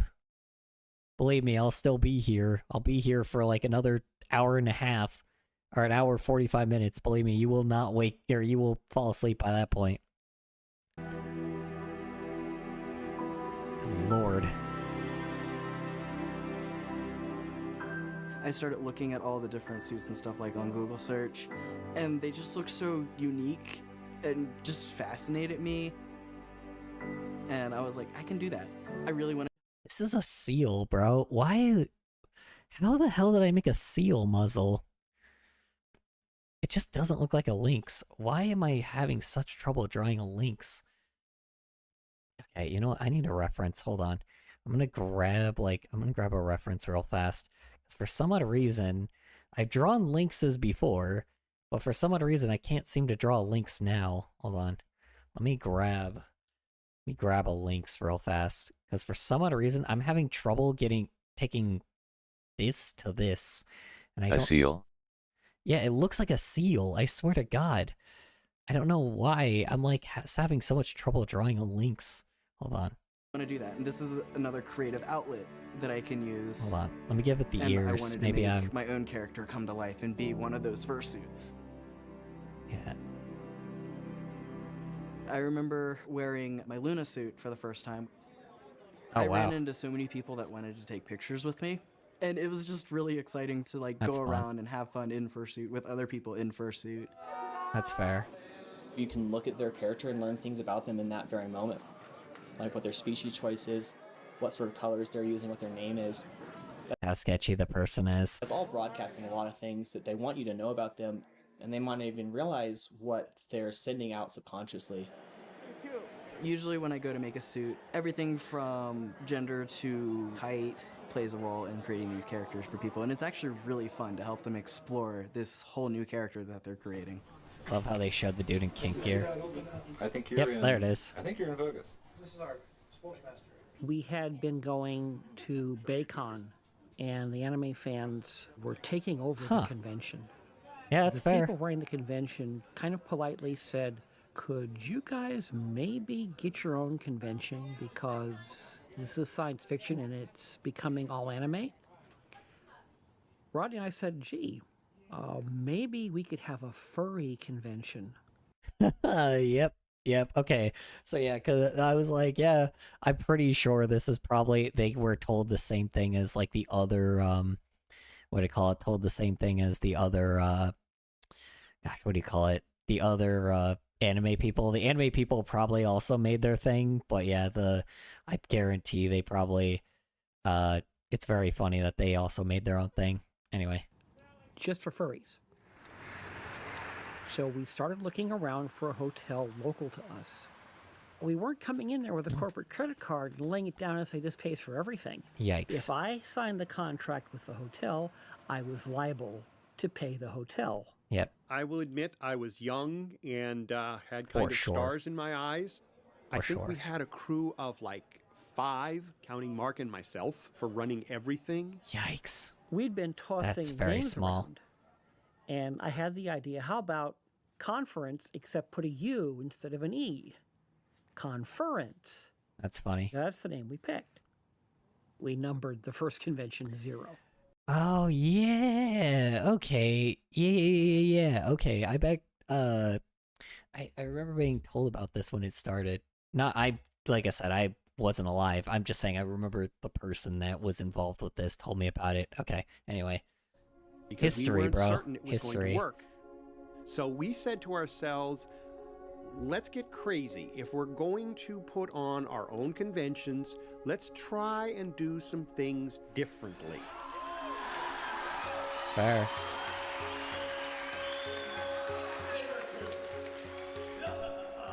One of the big things that you will always find in the history of science fiction conventions is the Saturday night masquerade. Fair enough. It was the big event. They weren't professionally lit in any way, shape, or form. Oh, hell no. All of us myopic fans with their glasses could see these glowing blobs sauntering down the stage. Yeah, I guess that looks pretty. We thought it'd be great if people could actually see the costumes. Maybe even close up. Is this a little better? Huh. Is this a little better? Yeah. All right. Okay. Download Masters of That's fair. It looked good. There it is. There's a convention. Yeah, it just looks like a seal, but it's alright. I'll fix it. I'm just trying to figure out where to put the dots. Hold on.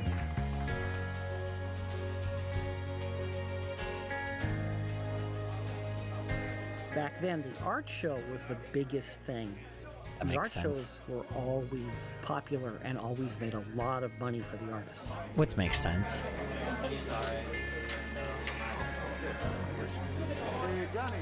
You know what it is? The ear is a little too big. Yeah, it is. It's a We little wanted bit, to I make admit. furry conventions smart and fun. If you wanted to come to learn stuff, you could learn stuff. If you wanted to come to hang and be friends, you could hang and be friends. No, it's perfect. No, it's the right size. It's a little on the January of wrong 91. side, though. A friend of mine and I drove 44 hours straight from Tampa to SoCal to Conference 2 in SoCal, Anaheim. damn. It was a completely new experience. My first trip out of the time zone. Seeing hills for the first time, then mountains for the first time, and then snow. Just a completely new thing, throwing me completely out of my element. This sheltered, shy college kid, and next thing you know, I'm in California amongst several hundred furries. Crazy. These comic artists that I'd seen in fanzines and black and white comics, they're right there in front of me, and they're just people. I was learning art myself and drawing from time to time. Fair And enough. next thing you know, I'm writing for the first 6 issues of a magazine called Yarf. Wow, that's amazing. There's been some footage floating around that's just adorable. The terrible 80s hair, the 80s. We should totally check out some of these comics, man, on stream at one point, because this is very interesting, like pulling up some of the stuff. It's probably not archived, maybe, I don't know, maybe it is, but it would be very interesting to like check this stuff out, because just to see what it was like, I don't know, see what these were. And it was very. See if they were interesting. I doubt it, because it was like very old school, because a lot of the stuff that they had at the time, okay, I'm going to be honest, a lot of the stuff that was like not as traditional back then, that was like old school stuff, it's still not very good. I like, especially with like the high standards we have now, you know. Hi, hello, welcome back, Ryland. Welcome back to the stream. Appreciate you hanging out. Appreciate coming on by. Currently we're still on the documentary of the how the whole fandom started, and I think it's very interesting so far. It's going pretty decently. Clear that these people were having fun. Shop around for your materials. There are places out there that will charge you a fortune for something. They found a place to start exploring. Places out there that there are places out there that will charge you a fortune, aka knowing exactly like the people in that fandom are fucking rich as hell, selling them for probably way higher of a price than what they normally are. You know what it is? It's the I will still not patterns. sleep. You should snooze. It's important. I promise you, it's very important that you sleep. Believe me, you will regret it if you don't. Okay. Shoot, you know what it is? It's the patterns. Goddamn patterns, dude. Okay. So it's not the whiskers that I'm messing with. It's the none of them have whiskers normally. I don't know why I thought they had whiskers. No, they have like little squares. Okay. What am I doing wrong here? So it's not whiskers that I'm trying to do. It's like, god damn it. Okay. Why did I think it had whiskers? Is it because the actual, like, Lynx has whiskers? Yeah, the actual Lynx has whiskers. So why would I just not give him whiskers? What? What are you talking about, Kits?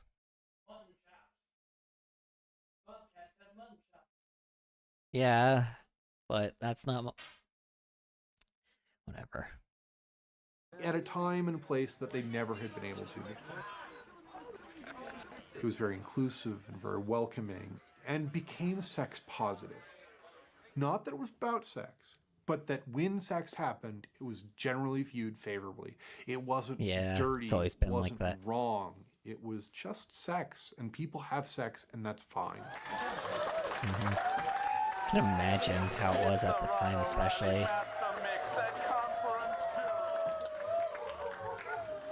We were fully prepared for it to fall flat on its face and cost us a bunch of money and to say, well, that was a great idea, let's try something else. Huh. But it worked. And it was amazing. Yeah. Yep, there is. There's the man, the myth, the legend. Accomplishment. The guy that started it all. And we said, let's take this football and run with it. Guy that started fucking Fur Affinity. Anyway. And we did. Not him, the guy in that fursuit. The Fur Affinity guy. Yeah. He's not too great. He's not a good person.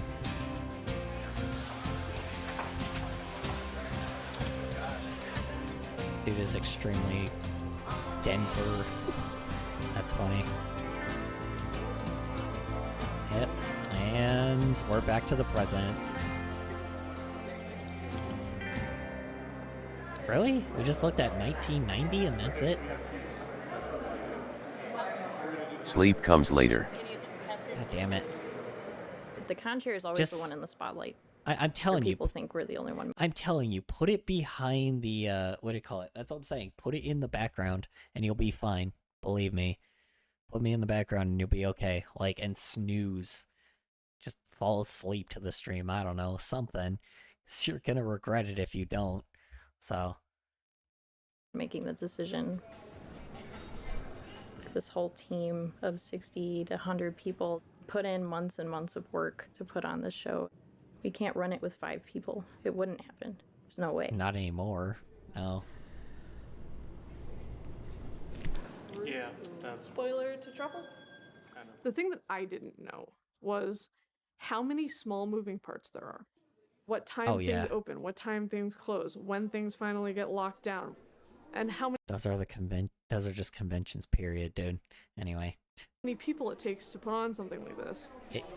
Yeah, duh. Usually setup starts right after the last one ended. We start putting things in place, we start listening to feedback, we start improving things. It's a very, very complex machine.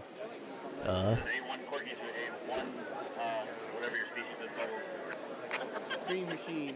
There's a ton of different departments. We have a business director, events director, an operations director. Yep.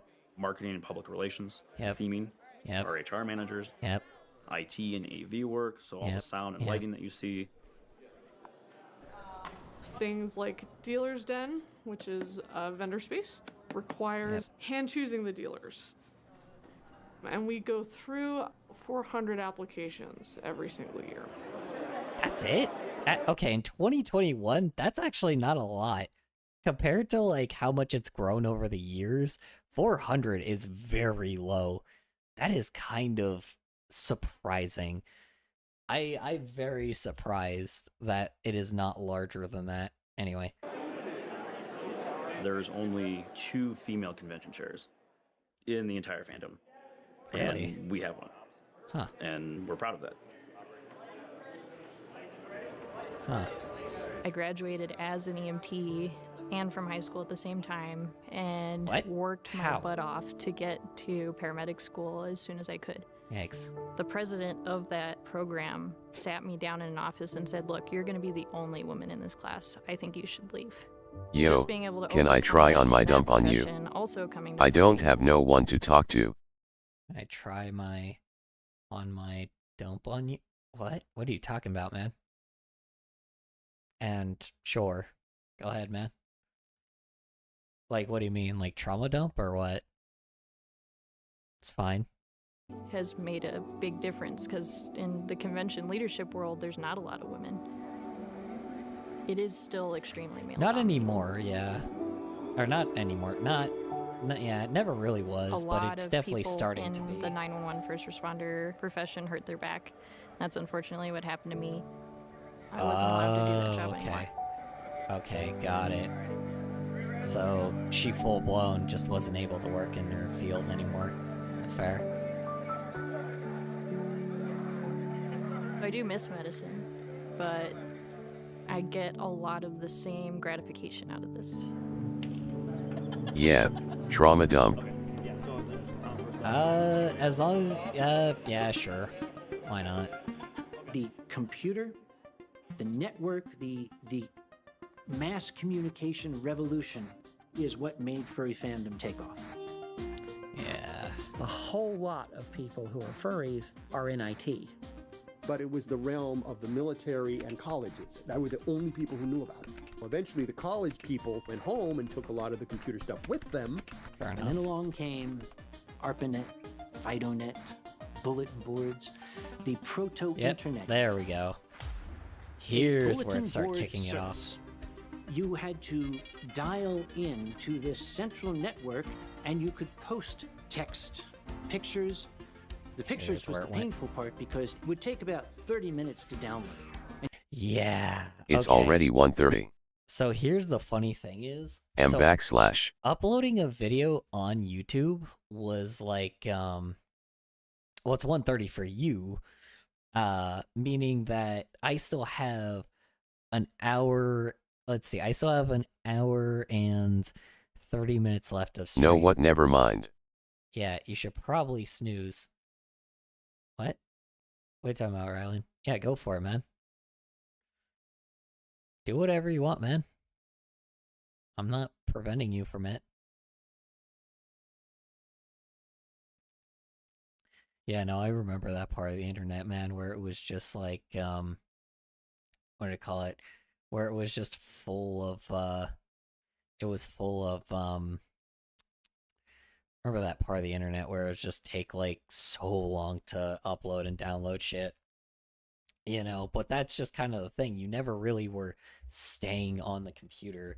Computers now are so fast that really you can't get away from them.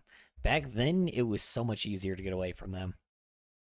And you would see the cursor rendering across the screen every line of pixels. It was only a week until you got a reply to your post instead of a month. Hey, life improves. People today take it for granted. Back then, this was new. This was unheard of. This was Star Trek stuff. I don't. I don't take it for granted. God, dude, I definitely don't take it for granted. Not for what it was, not for what it is now. It gave people a chance to do role play as their characters. Yep, there you go. The 90s. Yeah, here it is. Here it is. When I was just coming out of college and I was starting to work, the internet was a very small place. We think of it as this big thing of global data, but really there wasn't as much out there as people think there was. And there weren't the browsers. No. So we were using things like Gopher and Mosaic and all kinds of weird technology that doesn't exist anymore. A bunch of people would get together on a computer system, form characters, and go on an adventure together. Yep. They started calling these things multi-user dungeons, MUDs. Yep. It would say, you are now in a room that is this big, it's colored red, it's made of brick, and there is a... Oh my god, I remember these. Oh, fuck, I remember these. Oh, I'm old. Ooh, I'm old. God, see, these are fun, too. These are really fun, but, you know, people just kind of do Dungeons and Dragons now, so... sitting there that's going to eat your face. Other gatherings started that were entirely social. They didn't want to continue using I'm older than you. MUD because that still Are you? had that dungeon connotation. How So much they started older? calling him Mux. How much older are you? Yes. You say yes, but how much older? That's the question. Much, much, much older. Oh yeah? Try me. I know with my child audience, I know damn well you may I don't know about that. You may or may not be.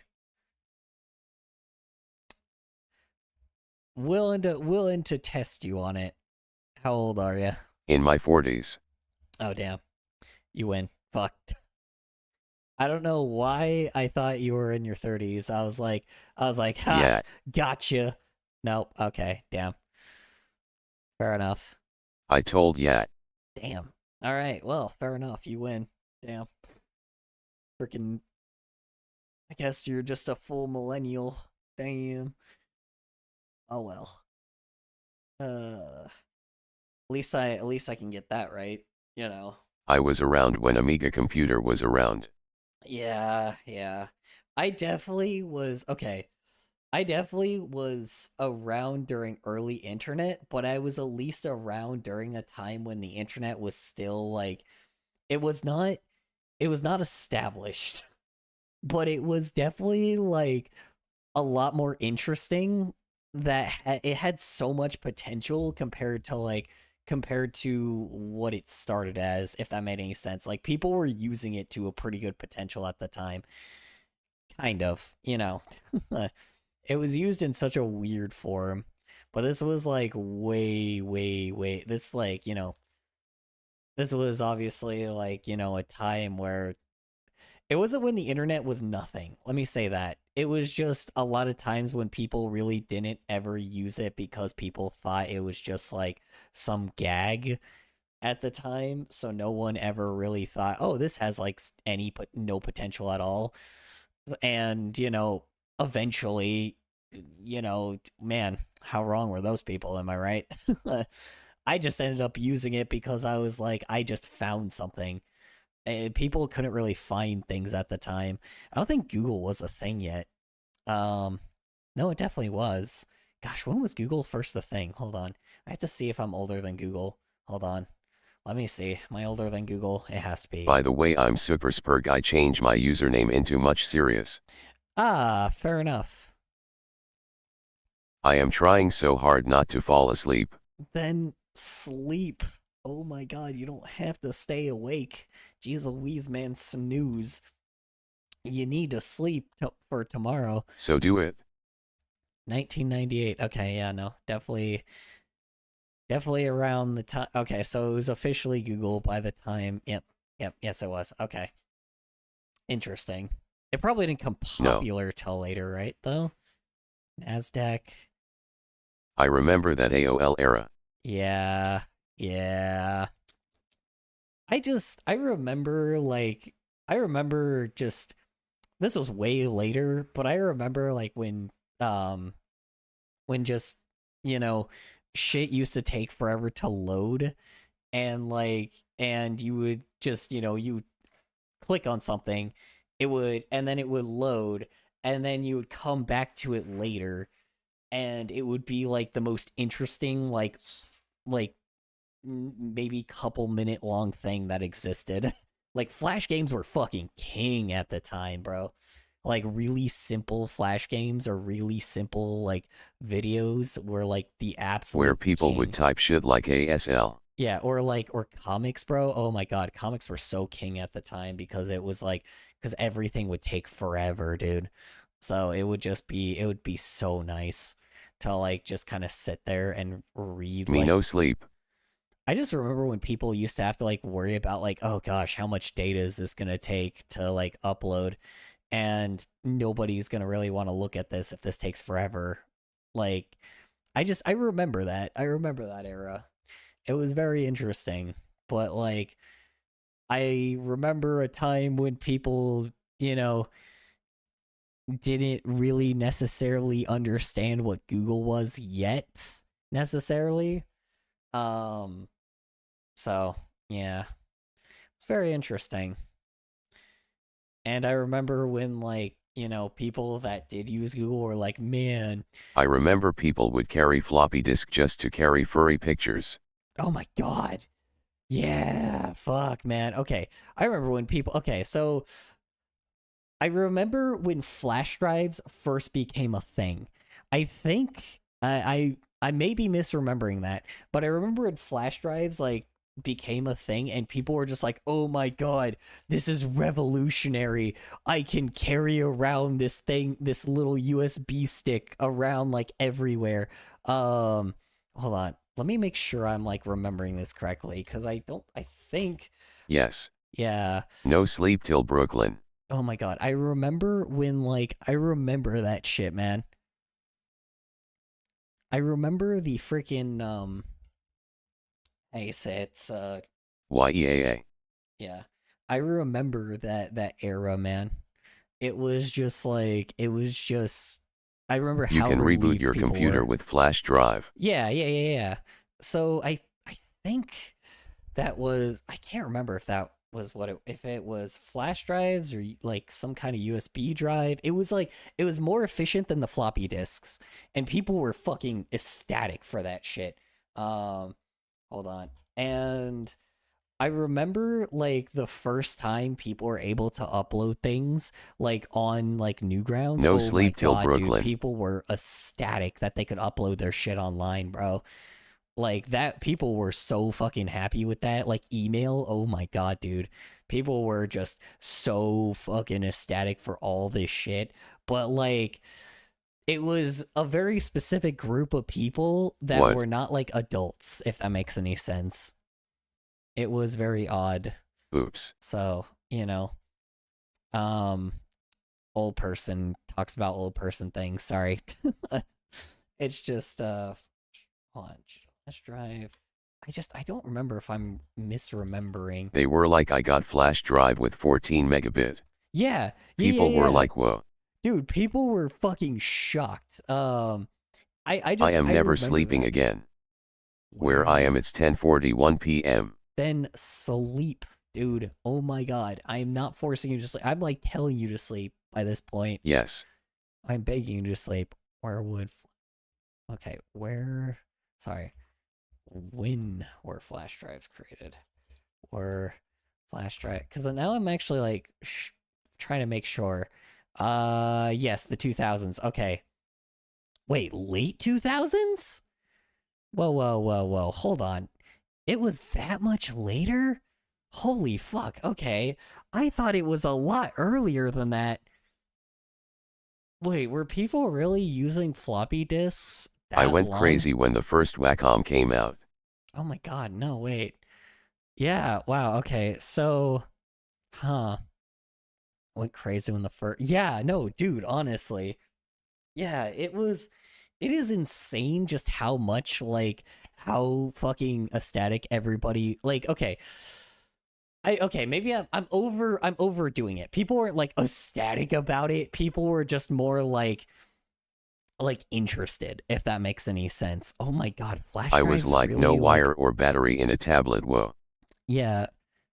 Wait. So flash drives were not necessarily useful until the late 2000s. That is crazy. I thought flash drives were a lot more useful, like way before then, but I guess not. I just got Heelys. Because if that's the late 2000s, that means that's like post 2000, like 6, 7, 8, I guess. Like, you know, that means that's post like 2006, which is kind of crazy to me. Man, okay, wow. Yeah, God, I was much younger back then. Good God, where the years have gone by. Yeah, I remember so much of that nostalgic stuff. You know what kind of sucks too? Like us like thriving, or us like, you know, reminiscing about that shit. This is the kind of stuff that like, this is the reason why people can take advantage of our nostalgia, man. This is why like other content creators do this thing of being like, oh yeah, remember the old internet? Yeah, that was, or remember the old times? It's like, yeah, this was great, wasn't it? And then you know, damn fucking well, we fucking always make fun of corporations for doing that shit, but then when a fucking like regular... The shoes that have wheels on the bottom. When content creators I want a pair so badly. Shoes that have wheels on... What, Heelys? Wait, really? Heelys are still in trend, huh? That's interesting. I thought Heelys have been around for a while, too. I'm kind of surprised people still like Heelys. Yeah, anyway. Yeah, dude, wow. Yeah. I don't know. It's very funny, because I'm like, people always wonder why we're such victims to nostalgia. I'm like, yeah, this is why, because we sit here, like, reminiscing about it, and they're like, oh god, we're, like, being taken advantage so much. I'm like, you know... They fun. Yeah. They sound fun. I mean, I've never had Heelys myself, but they look fun, but I remember people, like, ate shit so often with the area I miss the most is the 80s. Yeah. Tomaticus just got back into. Yeah, I know. People, so yeah, my parents were like that too with like, I mean, they were much older Again. in the 80s, but like they were much older they're much older than, you know, now, but they were adults by the time they were in the 80s. So it was they were at the era where what I call it, they love like the 70s and the 80s so much. I think a lot of people at the time like really reminisce about the 80s, but you know, yeah, here's the thing. It's never necessarily the era that we came from. It's the stuff that's nostalgic that we're so nostalgic for, which is why I'm so anti-nostalgia, because like the reason why like we're reminiscing about stuff that also like is not really as good as we remember, if that makes any sense. The little tiny things that have pixel screens. Yeah. We reminisce about things that have maybe like. Yeah, it is we always reminisce about like the times that are way more nostalgic, and we're like, oh, that era was so much better. But in 90s reality, was sort of okay. Yeah, although it was had things to get worse. Yeah. Well, here's the thing. Like, so the times were always bad, right? It's just the era that we were in. We just reminisce about so much because we were just a lot more ignorant to what everything was going on at the time, right? So it was just a lot easier to reminisce about like your past, you know, because this was something that was really fun to do back in the day, and you were just younger, you know, you just become younger at the time. So it just gets to the level where everybody kind of thinks that the time that was the best time of their lives was better than the time we have now, when in reality, that's just more false than it's ever been. Times have always gotten worse in the background, but I think entertainment as a medium has gotten so much better than it's ever been. I don't know about that. I feel like. Here's the thing. The background of everything has always been worse, right? But the actual stuff that we reminisce about, that was the fun times, oh yeah, don't get me wrong, that stuff is still fun. But I think the current era that we're in, and this is probably because I do remember girls would ask me out. Just a visit to the mall. Yeah, and here's... Chat died in YT. Yeah, Chat died in... Not really. Not really. You two are still there. What do you call it? See, that's the thing though too. I think people have too high of standards for both genders. I think males expect too much out of females, and females expect girl too are much seeing out of me male. if I sneeze. It did. Girl seeing me. Scared. Well, I mean, do you have a partner, Necromancer? Or do you not? I don't know. It could be because of your age as well, to be fair. Like most They get scared if I sneeze. Oh, yeah. I mean, here's the thing too, that also comes with age and judgment, you know? But people have always been judgmental. It's just, you know... My battery's low. The younger you are, the more, the easier it is to not get people they said you afraid creep. of you. Yeah. And that's kind of the thing. Yeah, people look at me and look at how I am, and people call me pedophile all the fucking time, when I literally have done fucking nothing to them. I have seen that happen to people that have looked the way that I do all the time, and that's happened since I have at least been a kid, man. It's been happening for a long time with older people. It's just the issue is now we're the older people, and now we're the ones that look like how they did. And we're just now starting to see the kind of issues that humanity kind of never progresses on, which is judgment, you know? People are just always judgy and have always been judgy. It's just, you know, the way that you were before was just something that people weren't as judgy of because, oh, you were a lot hipper at the time, you know, you were more interesting at the time, or people thought you were more interesting at the time just because of the way you looked. But now there's no filter. Like I would hang out in the mall. Yeah. Girls would be like, oh, look, that guy. Yeah, but he that's cute, let's talk to him. Yeah, but that's kind of the thing too. It's because you were younger. It's specifically because of your looks. And the irony is you don't want your looks to be the reason why people are interested in you. And I realized that the moment I've had a partner, you know, I realized that sometimes the looks are definitely not what people should be worrying about with you, you know? People shouldn't be looking at you and be like, oh, that person's hot. And then that's the reason why someone's with you. People should always be with you because they can relate to you fully. Not fully, but like I said, they can relate to you somewhat. Why is this so hard to make a fucking links pattern? Why like within a month I would meet their whole family and junk. Yeah, but that's the thing too, though. Was that really, like, the best circumstance, though? Like, the issue is, though, I know the type of girls you're talking about, and the problem is the reason why they were, like, interested in you like that was because of your looks. I'm sorry to say it, but you're probably like a good looking young man back in the day. And like, you know, and like that made people, you're probably like a pretty boy back in the day. And you probably got the luck of the draw and became a pretty boy back in the day. And people saw that and assumed that you were just, you know, people legit like you because of that reason, you know, and I don't think that's really good either. You know, but I don't know. I don't know your history. I'm not you either, so I can't make that distinction. So, but just a theory, a game theory. No, yeah, it's just a theory.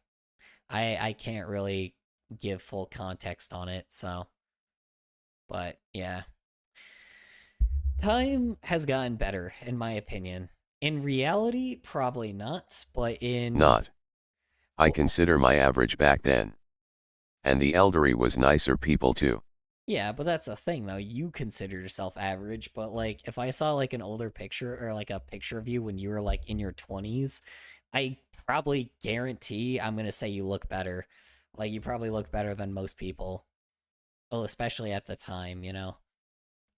Cuz it really, I don't think people realize what an actual average person looks like. Like I mean, you know, especially at the time, an average person just kind of looked not. My brother told me to sleep, but no sleep till Brooklyn. Then sleep, dude.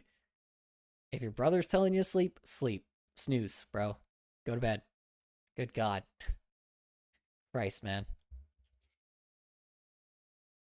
Anyway. With the yeah, I just really no sleep till Brooklyn, brother. God, what do you mean no sleep till Brooklyn? Maybe I look good, but I treated everyone equality. Yeah, you could treat people. You probably treated everybody like the same, but the problem is humanity probably didn't treat you the same because you looked so good that people that were interested in you were the people that had higher expectations for themselves as well. So people expected that a pretty boy was going to be exactly what they wanted, right? Like, or people look at you and be like, oh yeah, it's like, yeah, I'm going to actually, I think that I am hot shit, you know? I don't know. Just learning from how humanity typically is, especially at that time, like from learning how we shan't sleep till stream ends. Like, what do you call it? Humanity was... That song is legendary.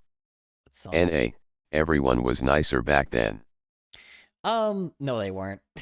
It is. No, they weren't, dude. Everybody was such a cocksucker, dude. I feel like people are way better now than they... Okay, sorry. Okay, let me be fair. Everyone no is sleep more till Brooklyn, boys. Everybody... Not really. Yeah, okay. I think my perspective and your perspective of how people were is completely different because, like, don't get me wrong, I didn't have people at the time that liked me. I didn't have people at the time. Everybody just judged me for being myself at the time. I know the Beastie Boys song. And like, I think the issue is it's because of all the people that were like hermits basically have come out, and there are more people out there that are like more glorified than they ever were before. Let me say that. Like 2020 make everybody that basically were hermits come out. I do admit, yes, there are terrible people out here, but at the same time, back then, I also remember people being Brooklyn. absolute cockheads to me, and like every time I would not give any, like I literally wouldn't do anything, and I would be treated I'm blasting the song at full volume. I would be treated like so differently from everyone else. People were just cockheads, except for obviously the gangs that I was involved in. But you know, I mean, gangs I definitely wasn't involved in. Totally not. I was never involved in a gang. What do you mean? Definitely not involved in a gang. Twitch, 100%. Anyway, yeah, I just, you know, I had a different perspective. What area you from? What do you mean? Like state? Or BRB, bathroom break. Yes, state-wise. So, at the time where I lived was more rural. Okay. At the time where I lived was more of a rural area, so no one really actually was, very, how do you say it? Kids were just mean. Kids are always mean, but kids were really fucking mean at the time. Like, extremely mean. And I am, you know, I know kids are still mean, but I don't think I've ever had people be nice to me until about, like, maybe till I was an adult, because of how much the area I live in changed. You know, kids were nice in the 90s. Yeah, they definitely weren't to me. They 100% weren't to me. Weren't. I remember kids weren't nice in the 90s. Yeah, there we go. So maybe that's just it. Maybe that's just the difference between the era of me and you, because you were an adult by the time. I wasn't. So I think it 90s kinda suck. Yeah, so there you go. Yeah, no, I agree. That I think... But it was okay. Yeah, I mean, to be fair, the 80s was also covered in, like I said, it was crime, like, decade, bro. There was so much crime happening at that time. So, I mean, it probably was still also decent, but there was a lot of fucking crime happening at that 80s time. 80s was the shit. Yeah, but yes and no, I guess, you know? I don't know. Because I remember... Because I remember, like, you know, my grandparents talking about the 80s, and they're like, oh my god, there was so much crime happening. My brother grabbed the soundproof headphones. I remember when my grandparents would complain about, like, how many kids would, like, get in so much trouble and cause so many issues for them when they were, like, you know... They have music videos on TV. Yeah, that's true. They did, but that wasn't that wasn't really necessarily all of the 80s, now was it? That wasn't all of the 80s, now was it? From what I can understand, from the perspective of how my grandparents had to deal with 80s kids, was like pure vandalism, so, like most of the time. Vandalism and like people just committing a ton of crime, and then just having a ton of friends getting a bunch of like just doing shitloads of drugs. You know, it may have been great as like a teenager, but I feel like as an adult at the time, especially because in the 80s they had to deal with hyperinflation, which is just he just flipped me off. Just the same thing as it is now, you know. Hyperinflation was massive at the time. Like in the 80s, it was hyperinflation just got of the interview. That's when it first existed. I think I did a great job. Ooh, I hope what do you call it? Hope you get the job, man. Hope everything goes well. What was I gonna sell? Yeah, no, I think I had 100 friends in the 80s. 100. Then are they real friends? Yes. Because they say that they say in the a human being can have Yes. at max like 10 people. No sleep till Brooklyn, boys. I don't know if they're real friends then, because 100 friends is like I have a feel. Okay. Thank you so much, Sredi. I know no one cares, but just wanted to share it. No, you're good, man. I appreciate it. I hope you had, or what do you call it? I hope you pass. It's not that no one cares. No one. Just like when I visit Vietnam. I have 1,000. Yeah, see, I think it's just you have the little nostalgic goggles on. Not to be that person, but, I'm glad you had a great time, because it's good to always enjoy, like, your past. But it's also good to see, like, some of the faults in it at the time. But again, I'm from an era that, like, I can see all the faults because, like, when I no sleep till Brooklyn. When I go back to, like, even the era that I was in, it was like a corporate filled, like, absolutely, like, trying to skew kids, trying to skew kids towards, like, a fucking very listen to everything society, like it was just skewed towards the area of like a very much like consume product, consume thing existed, but it was just way more, and everything that I listened to at the time. Are you doing this for your portfolio? It's so late where I am. Doing what for my portfolio? Sleep. Doing what for my portfolio? Till. You mean this video? Brooklyn. The music video? I told you my age since I'm at the age I don't care anymore. Yeah. Yeah, but a lot of people say that. They say that, oh yeah, I'm XYZ age, but I don't care about anything anymore. When in reality, that's not really true because But I must remember no sleep till Brooklyn. Because if you didn't care, then you wouldn't be here, if that makes any sense. You clearly do. Brother. You clearly do care just a little bit. Because if you didn't, then you wouldn't be even trying to be active in any community. This animatic you are working on. Yeah. What about Wu-Tang, Wu-Tang. Wu-Tang, Wu-Tang.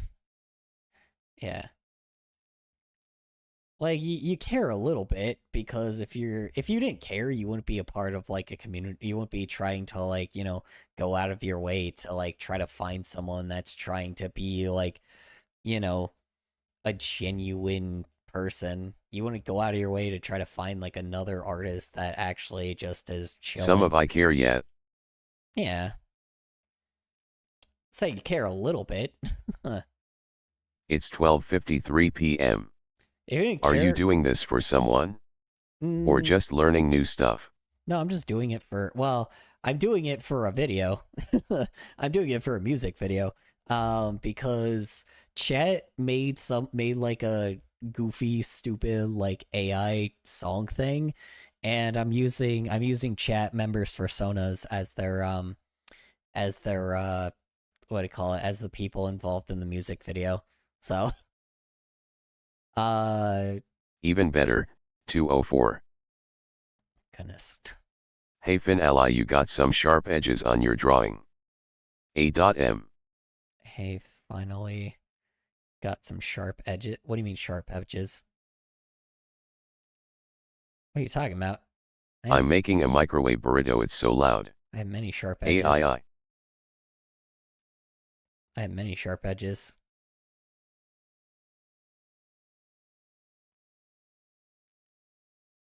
Currently, at the moment, a lot of people's OCs have just been telling me to be like, oh yeah, do this, do that. Like, okay, sure. Why not? So I've just been you know, giving a rough estimate of like sometimes I do. forgot what it's called in art. Yes, 2:04 a.m. Oh shit, edges. TDS. Like some things I forgot what. Believe me, 90% of everything that I learned with graphic cool. Are you streaming on multiple platforms now? I've kind It's of 2 a.m. now in Florida. Hi, Thank you for following Canine Brain. How you doing, Canine Canine Brain became a cloud. Oh geez, okay, where you are. A lot of people in this. We're getting a lot of people in the chat. On you. Thank you for the pounce. Appreciate it. You are now a part of the Cloud Kingdom. Or Cloud Empire. God damn it! I always call it the Cloud Kingdom. I always mess that up. Appreciate you hopping in, K9. Appreciate it. Appreciate you hopping on by. I love the little Prime Gaming logo that you have on here. Appreciate you being an absolute gamer G. Hold on one sec. I need to say gamer a lot to be able to get the Twitch algorithm. Gamer. Okay, cool. Awesome. I am blasting Beastie Boys. I'm blasting Beastie Boy. What does that mean? You finally know how to manipulate the edge on vectors. What do you mean manipulate the edge? Manipulate what edge? Damn, so many messages, lol. Yeah, I know. There's a lot of people here this time. I know, I'm just not used to it. There are the moments... LMAO, was trying to find someone to watch while I sketch. Ah, fair enough. Wait, watch while you sketch? Wait a minute, you mean like you're sketching something, but then you're watching someone else while you draw? I'm confused. I'm a very slow drawer right now, so... just because I always do it after work, so I'm just very slow when I draw sometimes. I'm also using like a fucking mouse because I don't ever really use like the sketchpad thing, because I don't really, buying one isn't really as necessary. Like background noise. Ah, fair enough. Yeah, I definitely do that. We were watching a documentary on the history of the furry fandom and how it came to fruition. So, but then it kind of went to like an almost 2-hour tangent. A mouse don. A mouse don? What does that even mean? Damn.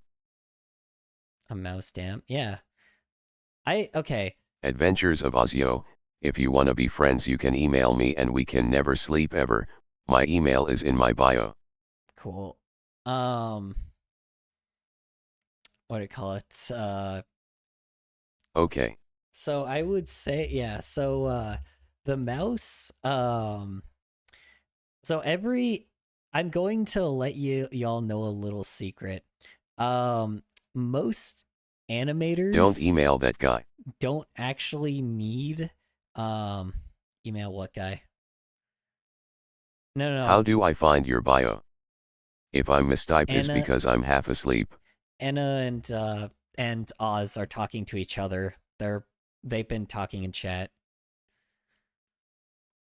They've been talking in chat with each other. K9, they know each other. It's fine. They're not like, nobody's scamming anybody. They're just messaging each other.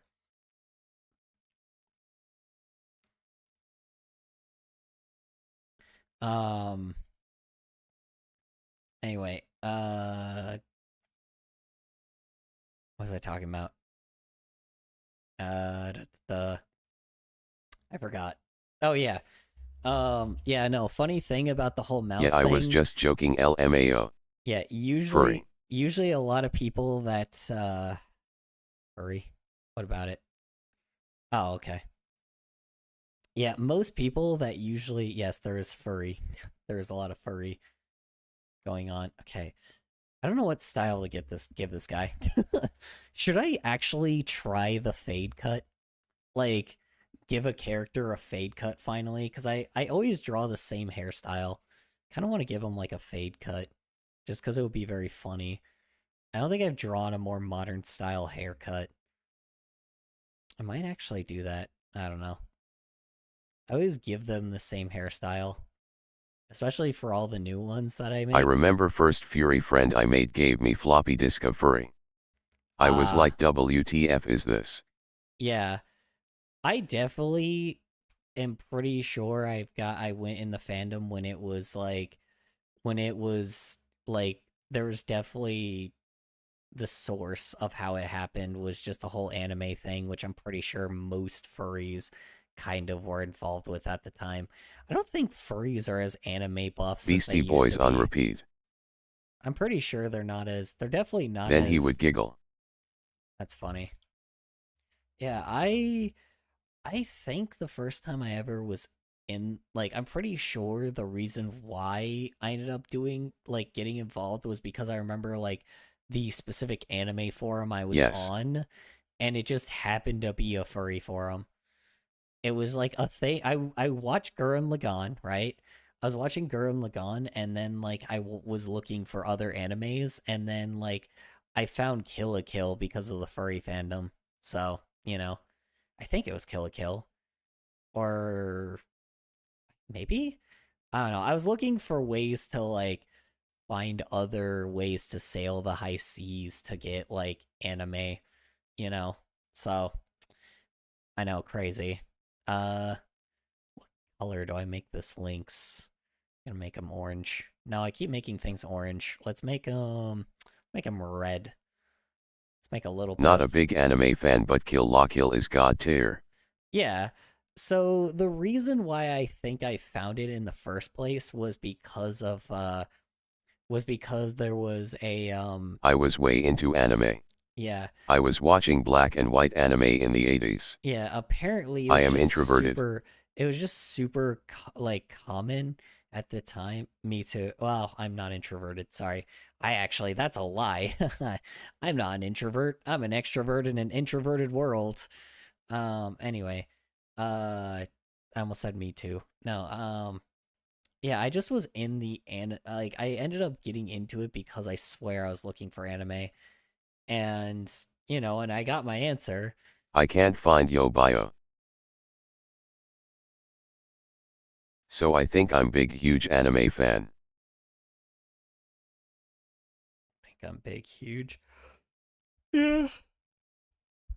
I wouldn't really call myself an anime fan. Shockingly, for how much anime I was consuming as a teenager, the furry thing. Same. Really, I think what made me interested, was just me looking at, all the art, and I was like, whoa, people are making anime Not on a their weeb, own. but a otaku. I'm pretty sure I clicked on this forum. Just search my username and click on it. And then it was, a forum of people that was making, fan art of, an anime, right? And then, what I pulled up was... It was Star Fox at first, right? So I thought I was going to go down this rabbit hole of a Star Fox kind of thing. And I did, don't get me wrong. But eventually it led me to Fur Affinity, where I saw the Star Fox. Wait, on what? On what do you mean on what? On a forum? Oh, sorry, you're talking to the other guy. Yeah, no, it was something that was, I'm pretty sure it was just a little Flash game that someone made. And it was, and then I remember, I was DBZ in the late 80s. Yeah, no, that makes sense. That's very common. Watched. That's 100% common. Most people around that time watched Dragon Ball Z. I was lucky around the time where people were still exploring anime, when anime was really starting to explode, and people were really starting to take things from Japan and import them on the internet. Definitely a legal means of doing it, but it was interesting. It was very, very interesting. By the time 90s came, people were talking about DBZ Saga. Yeah, see, found it. That's the thing. At the time, I don't think I was ever. I think noise. I don't think I was ever. I think that's the reason why I ended up getting into it was because of that. There's a Star Fox thing that was that was drawn in the style of a Gurren Lagann thing, and then Kill la Kill, and then like for some odd reason Kill la Kill was mentioned, and then I got like invested in Kill la Kill. But before that, I swear that's the first time I was introduced to Fur Affinity. I swear that was the first time. It's very interesting, man. Like, it's very interesting to be like involved in a it was very interesting. Like, that's my first ever instance, but I think it was because of the fact that I saw all these artists like come together drawing art pieces, and it was just art piece after art piece of people just trading back and forth with each other, making their own lore on this like Star Fox-esque like Kill la Kill. I found channel but not bio. I don't know how to the bio on Yo channel. Gurren Lagann-esque anime forum. One of my favorite old school anime is the Jettermar, which was the dark version of Astro Boy. Yeah, I think the reason why I think this is the reason why I'm so hyped for like all of these like, you know, new animations on YouTube, right? All these pilots that exist that are just like the YouTube pilots that just haven't gone anywhere. Click the channel. But like that haven't gone anywhere, but I think it's always really exciting to see that, because it's like starting to get to something that I've been waiting for fucking years, man. Just people that make original-esque things based off of their own thing, and I don't know.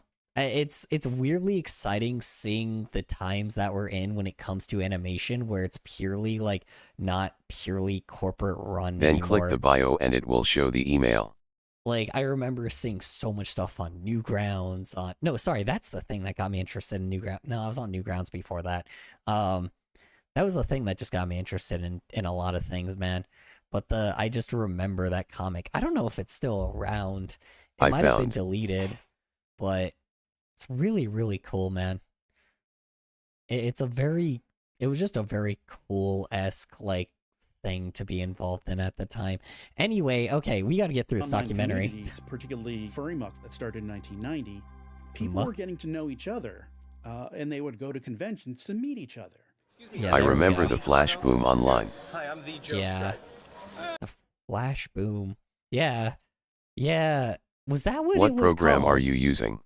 Using the one that seems to have like the Adobe Flash. Yeah. No, not Flash. I'm using Adobe Animate. Flash is non-existent anymore. It's gone. Oh, sorry. Were you talking about like Adobe Flash on the Newgrounds thing, or on the like games era? Yeah, dude, Flash games. Oh my god, Yes. dude. Yeah, AHH gotcha. Yeah, dude, fucking Flash games were definitely the shit at the time, dude. My god. That was the main source of entertainment, because everything else would take forever to load anyway, so you'd be like, okay, let's pull up a Flash game. And it was always crazy with the kind of work that these Flash game people put their time and effort into, man. I was so fucking thrilled to see all this shit, because it really just ended up being a lot like... I would play a lot Flash game back then. Oh yeah, me too, man. Me too, because it was Baby just for like... Abdul, little E space. What about it? What about it, man? I miss the Flash website too. What about Little Space and Baby Fur, man? Yes, it's a safe space. This is a safe space, if you're asking.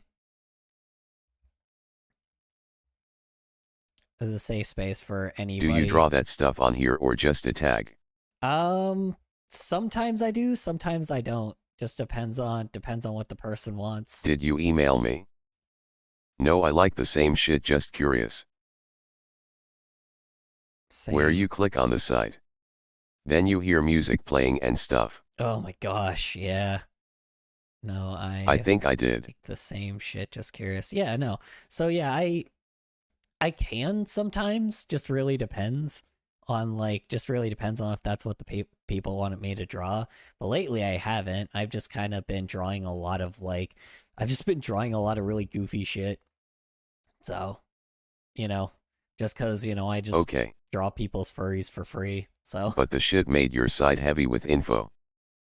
Site major, but the shit made I don't your see site any thibbage. heavy with info. Yeah, that's fair.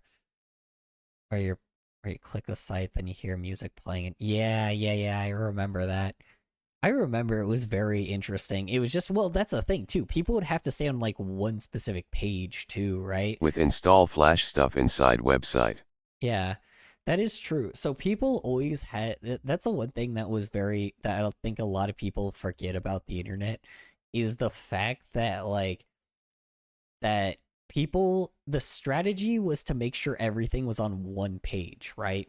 That was the strategy at the time. Everything has to be one page to make sure that you were able to like get your Also, point MySpace across. was heavy too. Oh yeah, dude, MySpace was insane at the time, man. That shit was fucking huge, bro. I remember Oh, that. cause it says to. I don't know what to put. Says to, I don't. You can play music and do stuff. Oh yeah, man. Yeah. It was interesting. I admit it was awesome, man. That was the best shit, bro. Just, yeah. Reminiscing about the past. Old person talks about old person things, and I love my old people tangents. Anyway, yeah. I don't know. I wish that what do I call it? I don't know. Do I miss that? So what state you in? I'm in the state of the Czech Republic. No, I'm kidding. Anyway, the Czech Republic. No, I'm kidding. I'm in the state of the Cloud Empire. No, I'm kidding. Anyway, yeah.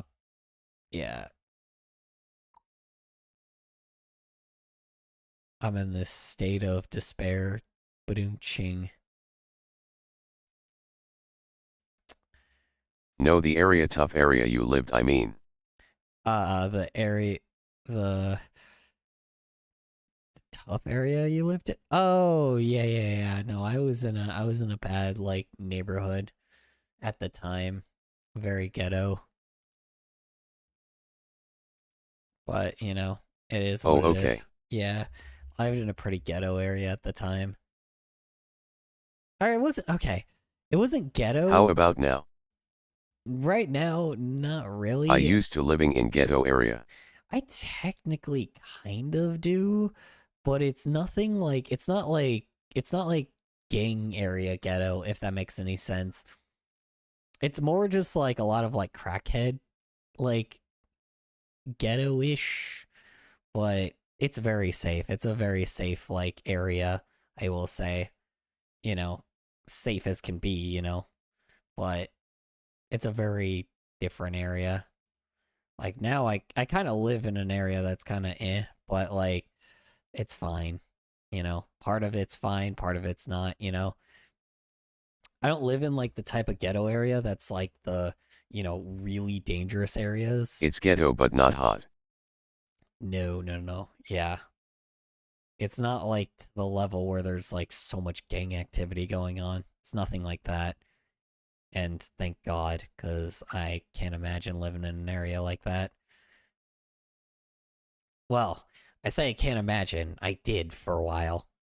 But luckily it wasn't as bad, because there wasn't as many gangs at the time, you know, or all the gangs are way more spread out. So now there's God, yeah. Can't imagine the kind of stuff I would have had to deal with as a kid. The area I live, you would have chances to get mugged. If you hit the wrong corner.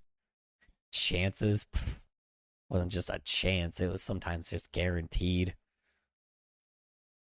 Like, chance? Nah, that ain't a thing. That ain't a thing in those areas, man. It just happens. It's still not showing anything. Oh, God, dude. Hi. Hello. Welcome back, Yuri Luffy. Welcome back to the stream. Appreciate you hopping on by. Oh wait, sorry. Also, I've been in bad area outside of the country. Yeah. See, and that's horrifying. Is when it's in a place you're not familiar with, like it's the worst. Y'all really struggling with this email thing. I know, they really are.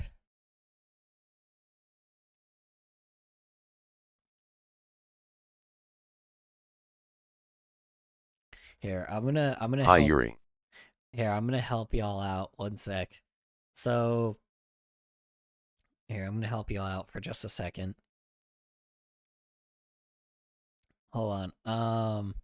Anna, look at. Are you Ann? Yuri. Are you Ann Yuri? No, Yuri is different person. Yuri is different person. In Mother Russia. Oh, I need the email. I trying to find it on your channel. Okay, so okay. Here's what you do, Yuri. You pull up their channel. Hi, Necromancer Knight, and what does N mean? Sorry, LOL. not Yuri. So here's what you do. Here's what you do. Anna. You pull up their channel, and then you go to community. Oh wait, no, sorry. You pull up their channel, then you go to. Oh wait a minute. Oh wait. The info's gone. Wait a minute. What? Hold on. The info's gone. Wait. Oh, you know what? That's why. So you go on. Just hit more. Sorry, you go to their profile. You go to more. I though you was N on YouTube singing there no sleep till Brooklyn. Yeah. So you go below your name. You go to your profile. Holy shit. And then, wait a minute. Haha, no. Wait a minute. You're right. It's not here either. That's really weird. Because normally there's like an email you can go to. What the hell? Wait a minute. That's weird. Hold on. Let me go to someone else's channel. Let me go to, hold on. I'm going to pull up Alpharad. Hold on one sec. So you go to more. Oh, okay. There we go. So you go to their channel, you go to more, and then that's the YouTube bio. The user has to list it though. Won't show if it's not there. Yeah, then there has to be a thing that says view email address, but they have to be able to let it show. Yeah, that's true. They have to be able to let it show that. So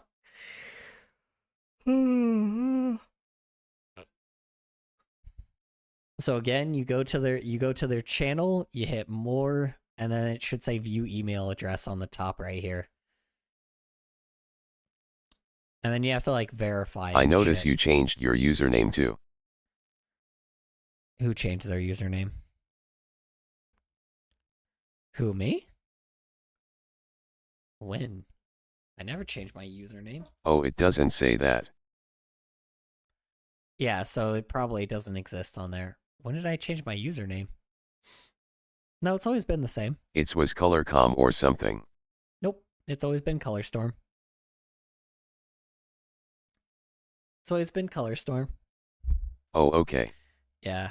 Can we see the ref sheet? Ref sheet of what?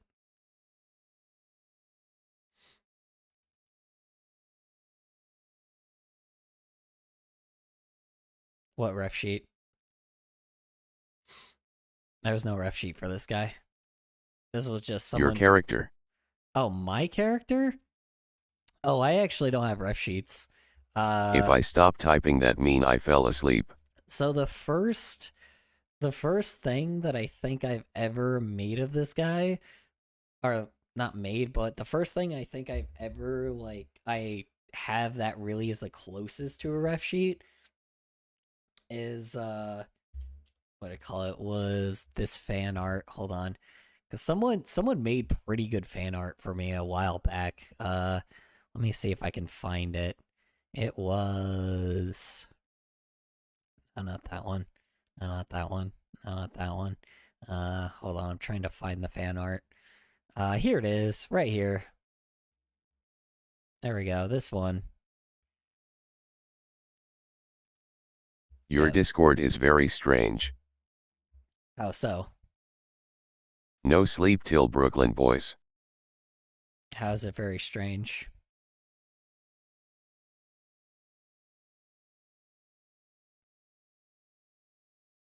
No meme server and stuff. No, there's a meme server. There's a meme server, there's an art channel, there's a self-promotion channel, there's a Twitch clips channel, there's an extra stuff channel.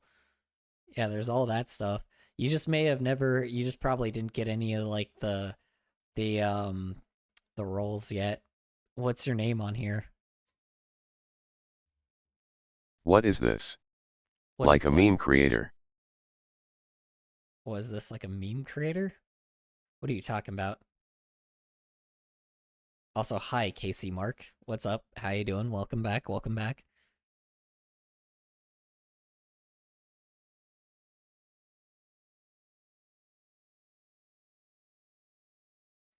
Also, yes, it's a meme music video. It's chat decided to or what do you call it? Chat, we were messing with AI. My brother's still mad, no sleep till Brooklyn. We made a terrible, we made like a terrible thing.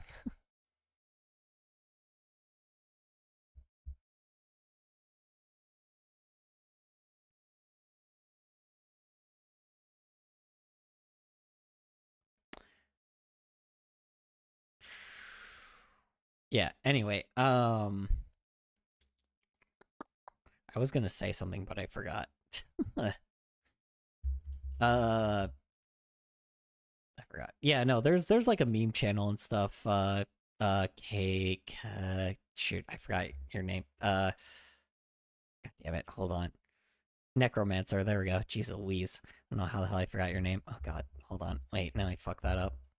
There is not how to draw or resources. It's not how to draw or resources. How to draw? What do you mean, how to draw? I can make a channel for it. Server. Make sure the channel you clicked on was the right one. I can make a channel that's how to draw if people want to like give knowledge. Also no music. I could do that too if y'all want to. So here, let me add one then. Wait, let me check. Well, I can add new channels. I haven't added those, so hold on. So what was it again? You wanted it has your mask on the front. Music channel. It's up to you. Mask on the front? What mask? It's your server. Yeah, let's see. Well, no, if you guys want a music channel, I'll make a music and a not how to draw or what is resources supposed to be though? That's what I'm wondering. What's that supposed to be? Whoops. Okay, hold on. Click more on my bio. To draw. Okay. Create channel. Let's like I follow a lot servers. Yeah, that's fair. And then share your music. Perfect. All right, share your music channel is also on there. But what does resources mean? My server is sort of dead too. Yeah. Well, mine's never been dead. It's just not as active as it was before. You know, just because the people that mainly talk on it just kind of... Mine too. Stopped.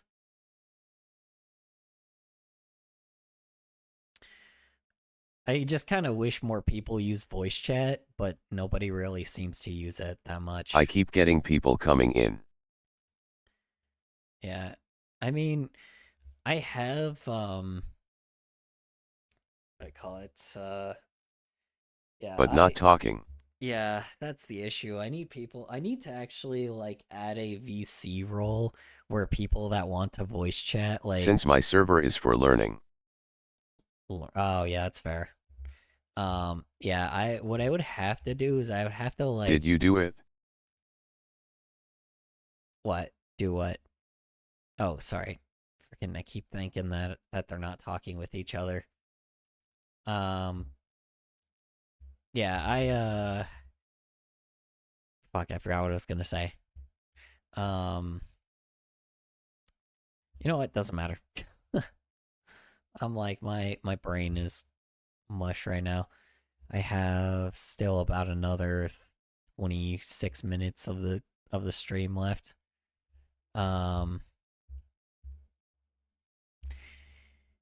was I gonna say? See, I forgot. No, I can't find. Can you try adding your email? God. Okay.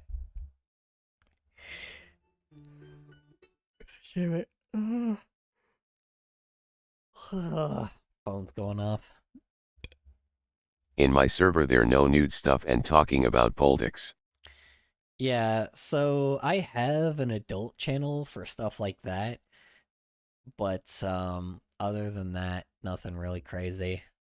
You know.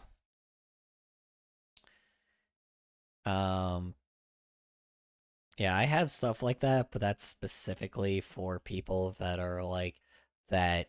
It should save you email address. If they talk about politics, they get insta-banned. Yeah, see, I don't really like doing that with people because I feel like it's always necessary to talk about real-ass debates and real-ass places. But again, like, it's kind of, you know, that's kind of what baby furs always do. They're very much like, that's the point of the reason why they are the way they are. They just talk about a lot of real life shit all the time, you know? People kind of mistake them. My server is for escapism. When you click more on my bio. Yeah, see, that's kind of the problem being a part of the group that I am, because it's like everybody always talks about real ass scenarios all the time. And if I like don't do that in mine, people will kind of not even want to be a part of that part of the server. So, because that's how the parties are, you know, it's always talking about life. Under channel details. It's always just people talking about life and their jobs and just like how things really are just fucked up in the world and how it's affecting them specifically. Even things like local politics. Sorry for asking so many questions, but how do I find bio? What? Sorry for asking so many questions. I got to other server for that. Yeah. It's interesting. You know, I don't know. It's interesting. I think a lot of people forget that. It's right below my name. Yeah. Okay.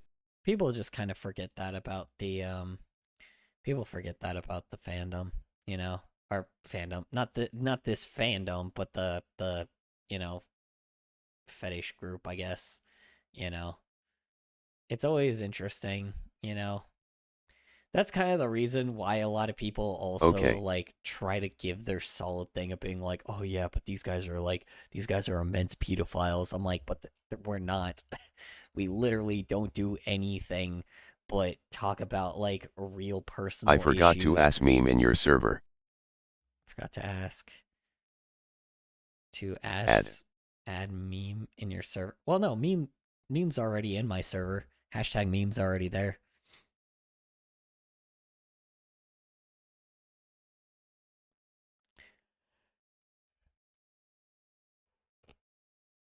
You know what I am gonna do though? I'm gonna add a one for like add video for next stream. Hold on. Add. Submit. No, I mean me to add some server. I found bio, but it doesn't say channel details. Oh, you mean like how to get in the Discord server, Super Spurk? Click more. No. Oh, okay. I mean like me add meme. Ah, okay. Fair enough.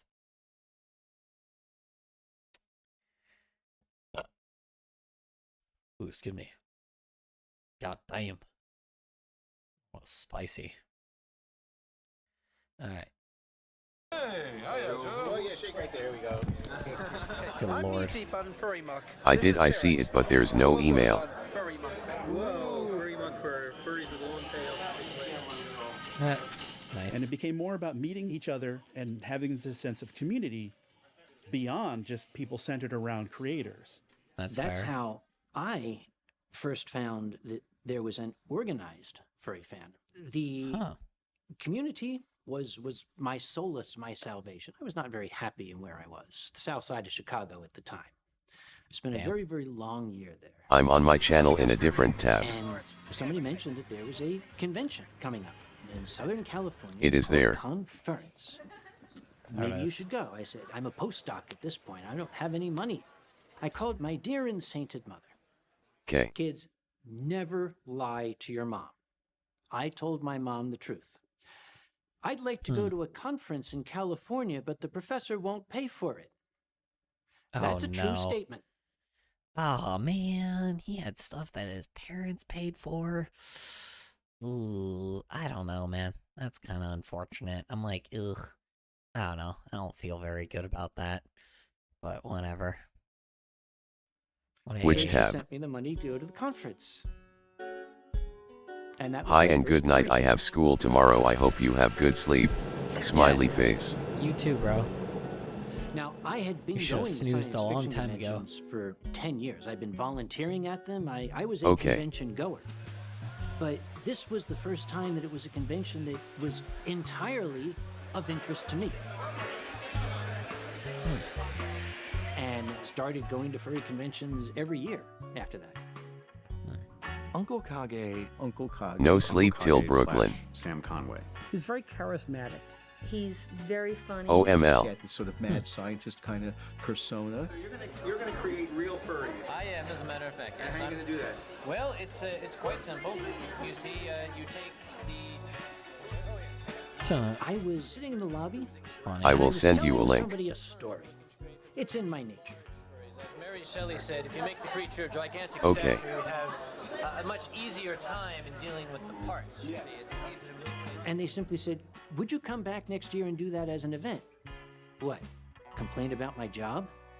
They said, yeah. That's I said, funny. I can do that, sure. So I stood up in the lobby and complained about my job for an hour. Well, he was kind of doing stand-up that was slice of life. People loved his stories.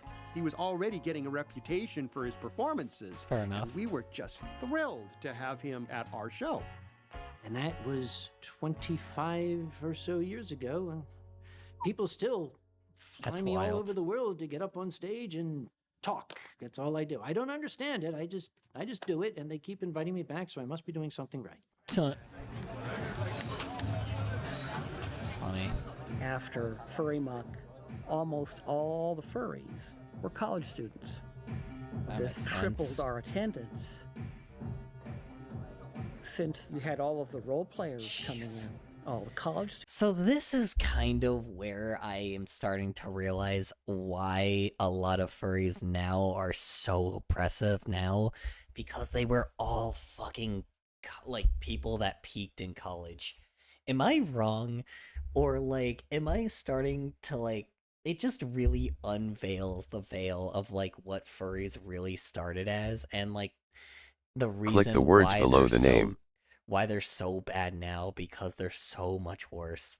They like, I feel like this is the reason why they're starting to get oppressive, is because one, it's becoming more mainstream, but two, a lot of them just peaked in college and they don't want to admit that shit. Like, you know, sure, they had a good job and they're fucking loaded, but again, like, Okay.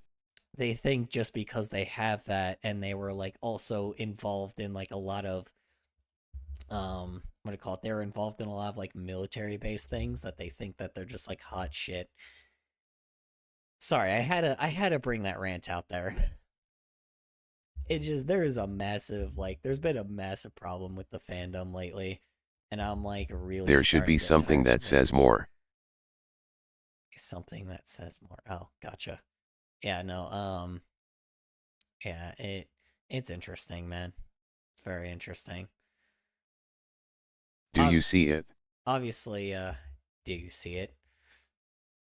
There's a flying orb of fart in my roommate's door. Anyway, yeah, you know how it is. You know how it be.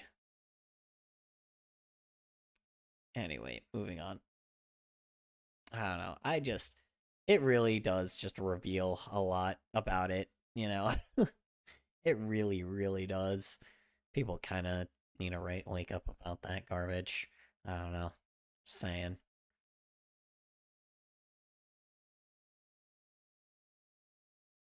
students coming into the fandom, the gender of the content began to shift. Interesting. You had a lot more males. A lot you of had a lot dudes, more lesbian couples and gay couples. There you go. Here's where People it came don't in. realize It says invalid email. Yeah. Okay. So this is the kind of time where I probably came in when like there's a lot more gay stuff for sure. This definitely was probably around the time I came in because I was very lost at the time. Hold on. I was very lost at the time, and definitely like the gay stuff really probably is what lured me in. Because I was, that was the only fandom that really could accept me being when I was like, a homo or like very confused about my sexuality. Back in the 60s and 70s, there wasn't that much of a gay community. Oh, hell Where no. could you go for companionship? Someplace where you had an equal chance of getting your teeth kicked in or getting arrested. Yeah. Right about the time that furry fandom was hitting was right about the time that the AIDS crisis hit. Oh yeah, AIDS, right. Forgot about that. It looks correct to me.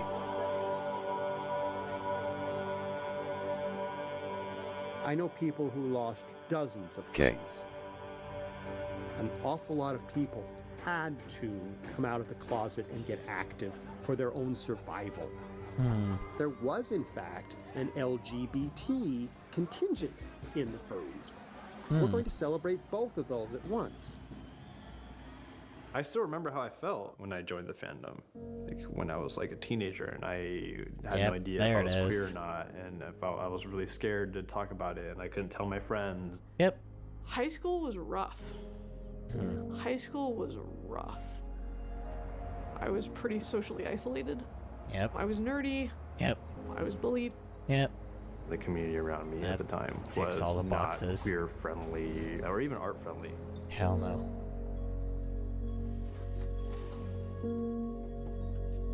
Approximately 80% of the fandom. Yeah. That has gone down a lot. Every time I type your email, it keeps saying invalid. I will try again. Okay. 80% is definitely a lot lower. It's definitely a lot lower now. It was that amount in 2021 or 2020 probably by the time this came, or 2021 by the time this came out. It is a lot lower now. I do admit it is way lower now. Not as much, not very much lower, but it is very, very much like interesting. I'm still very curious where the future of this whole thing's gonna go, I don't know. It's still very much in its early stages for how long it's been around. Anyway, let's move on.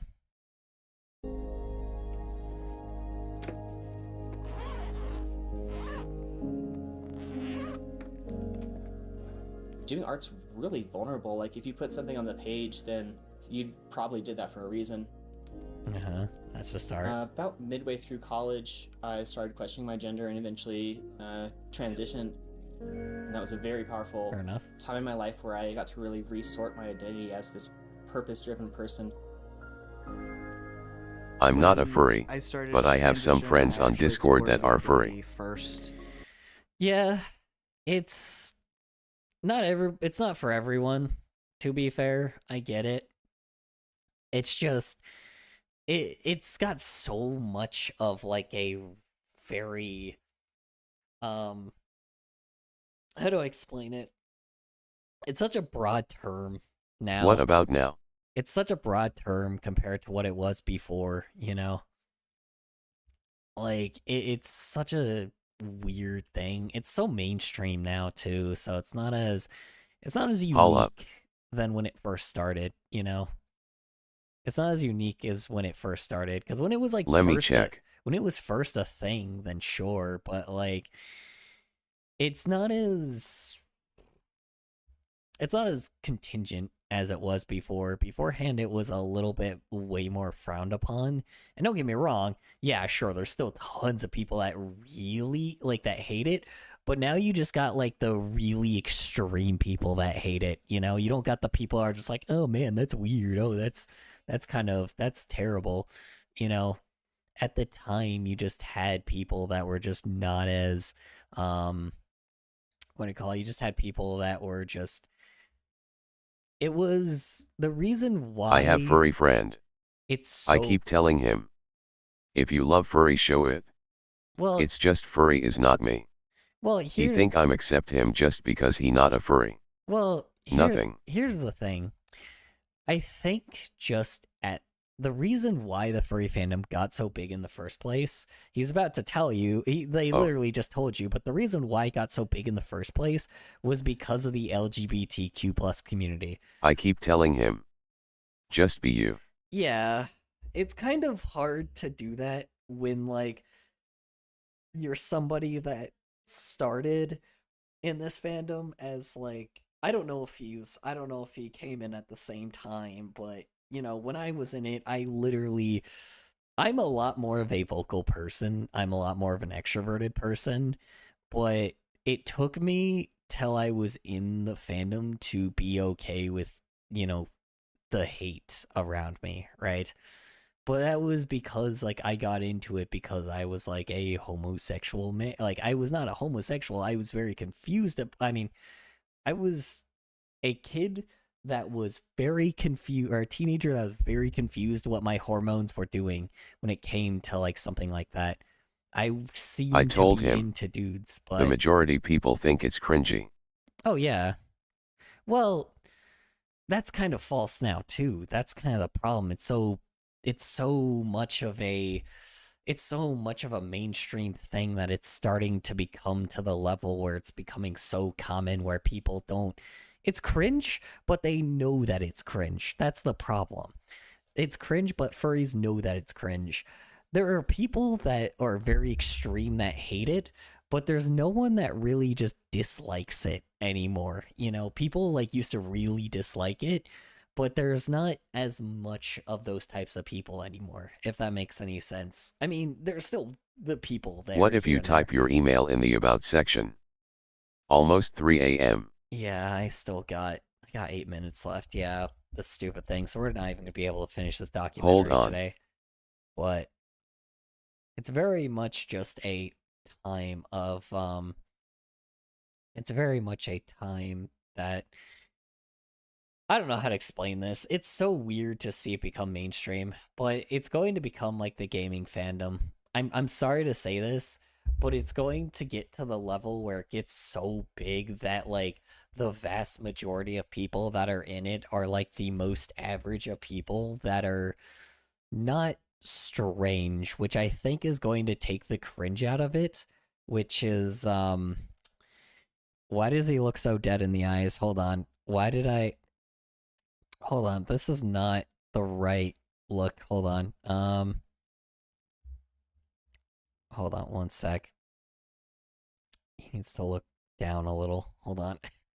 One sec. The eyes just look really bad. What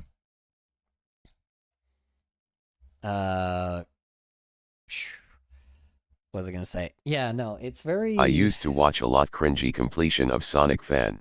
Yeah. They used to make me laugh. Yeah, well, here's the problem with a lot of those, too. They always take the people that are the most extreme... Like, exactly what I'm saying. They used to take people that are the most extreme people and put them in the spotlight, which are the people that are the most extreme people on the, you know, in the fandom period. Which most people weren't like that. Like, most people were just people, but there is still some cringe that was in it, you know, the You'll see. ness of the fandom and the sexualness of the fandom was so high up out there that, like, it is just so prominent in it, you know. But it's also very much a thing that is way more so SFW, that really the NSFW only really comes from the people that are, like, that have that sexual nature.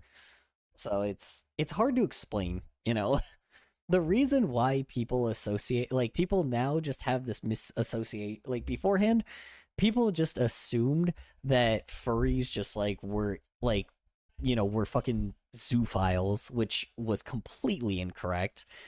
And then they even got it wrong even when they tried to get it right, where they were just like, oh man, these people are, like, absolutely sex addicts that want to, like, just fuck a giant fox girl with some titties, when in reality, that was also incorrect. Is it? I don't see it. Don't see what? Oh, sorry.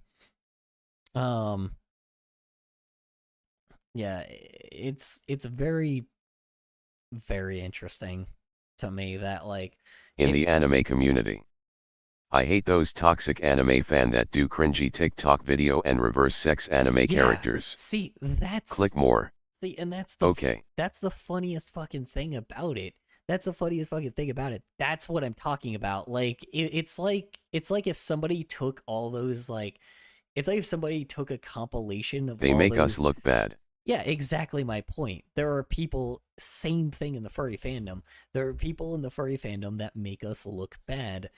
But the irony about it is, like, you know, that doesn't mean that, like, you know, who the fuck cares by that point too, you know, right? People just shouldn't be so judgy either. That's kind of the problem with cringe, you know? If somebody's cringe, who cares? That's the irony about it. Who cares if somebody wants to be that way, right? The person that's the real dickhead is the person that records it and then, like, or, you know, records what they just did, or, like, takes that video and uploads it in a compilation on the TLS internet. help us color storm. They, like... What if you type your email description for a little? Okay, y'all gotta fucking chill, because, like, I am trying to have a conversation here, man. Because y'all have been at this for a very long time. I've got like 5 minutes of this stream left, so but yeah, no. So here's the thing. The real douchebags are the people that take the videos that people made that is quote unquote, that is just, you know, that is cringe, obviously, and then they plaster it on the internet for everyone to see, like, even more, and because people are looking... Just like Rick and Morty was sacred and enjoy it. Yeah. Next thing these people be screaming, I'm Pickle Rick inside McDonald's. Yeah, and here's the problem. The best thing to do is ignore people like that. That's the issue. Just ignore people like that, but the problem is everybody takes all that footage, puts it on the internet, and be like, oh yeah, this fandom is exactly like this, when in reality, no one's like that. Most of the fandom isn't like that. You know, it sucks that cringy person is there, but the more attention you give them, like, then they're just gonna be more prominent, you know? And that's kind of the issue. And I hate people that take the stuff that was cringe like that and then puts it on the internet, and then it's just like, oh man, try it now. Look at these guys. You're supporting this thing, aren't you? It's like, why do you gotta be such a, you know? Okay. You know, why do you gotta be so the worst? You know, like, why you guys? I think it's good they expose it, so people stop at this behavior. Yeah, no, don't get me wrong. I agree that it's good that, like, that. Here's the problem. They didn't have to expose it, though, because that didn't get enough attention in the first place. Like, the problem is giving cringe attention. The cringe wouldn't get attention if, like, or the cringe wouldn't even be in this compilation if it didn't get attention in the first place. You just don't give it attention, period. Because it gets bigger because of that. And then that person gets the comments, gets a comment. Do you use Gmail or iCloud? What do you use? They get comment engagement, and then what happens is those people, like, get bigger, and then they full blown just what do you call it? Neither. Like, they use engagement, and then what happens is it ends up being to the level where, like, how you say, it ends up getting to the level where it gets so big that they're just kind of gonna be able to be rewarded for it and continue doing more cringe, becoming a fucking problem later, you know? That's the worst thing about it, you know? You just don't give those people attention unless they already have a massive amount of attention and they're doing something wrong. That's the issue. If they're doing something like being a public nuisance, what then about sure. messages? If they're being a public nuisance, sure. But if they're not doing anything that's hurting the general public, then who cares? That's the worst thing about it. Just leave them. It doesn't matter what they do, you know? They're not doing anything wrong. It doesn't matter what they're doing. It doesn't, like, as long as it's not illegal, like, do you have a phone number? Hurry up. As long as they ain't doing anything illegal, it's yes. fine.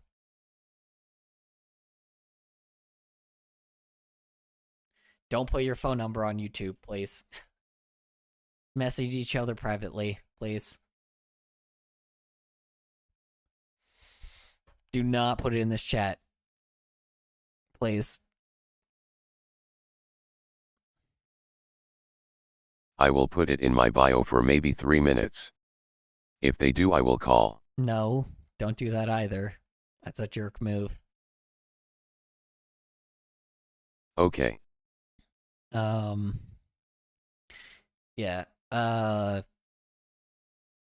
Yeah, I just, you know, the cringe is not the problem is the cringe is not the problem. The what do you call it? The cringe is not the problem. It's the people that it's the people that give that cringe engagement, you know? That's the issue.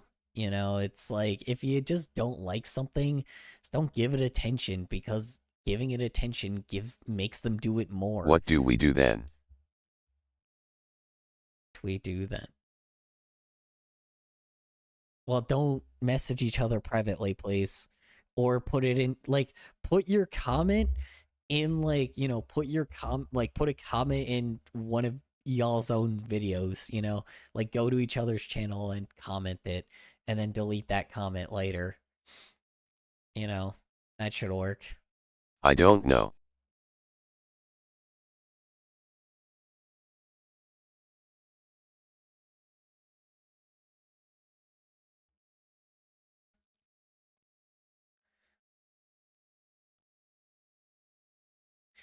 Yeah, what was I gonna say? Okay. Yeah.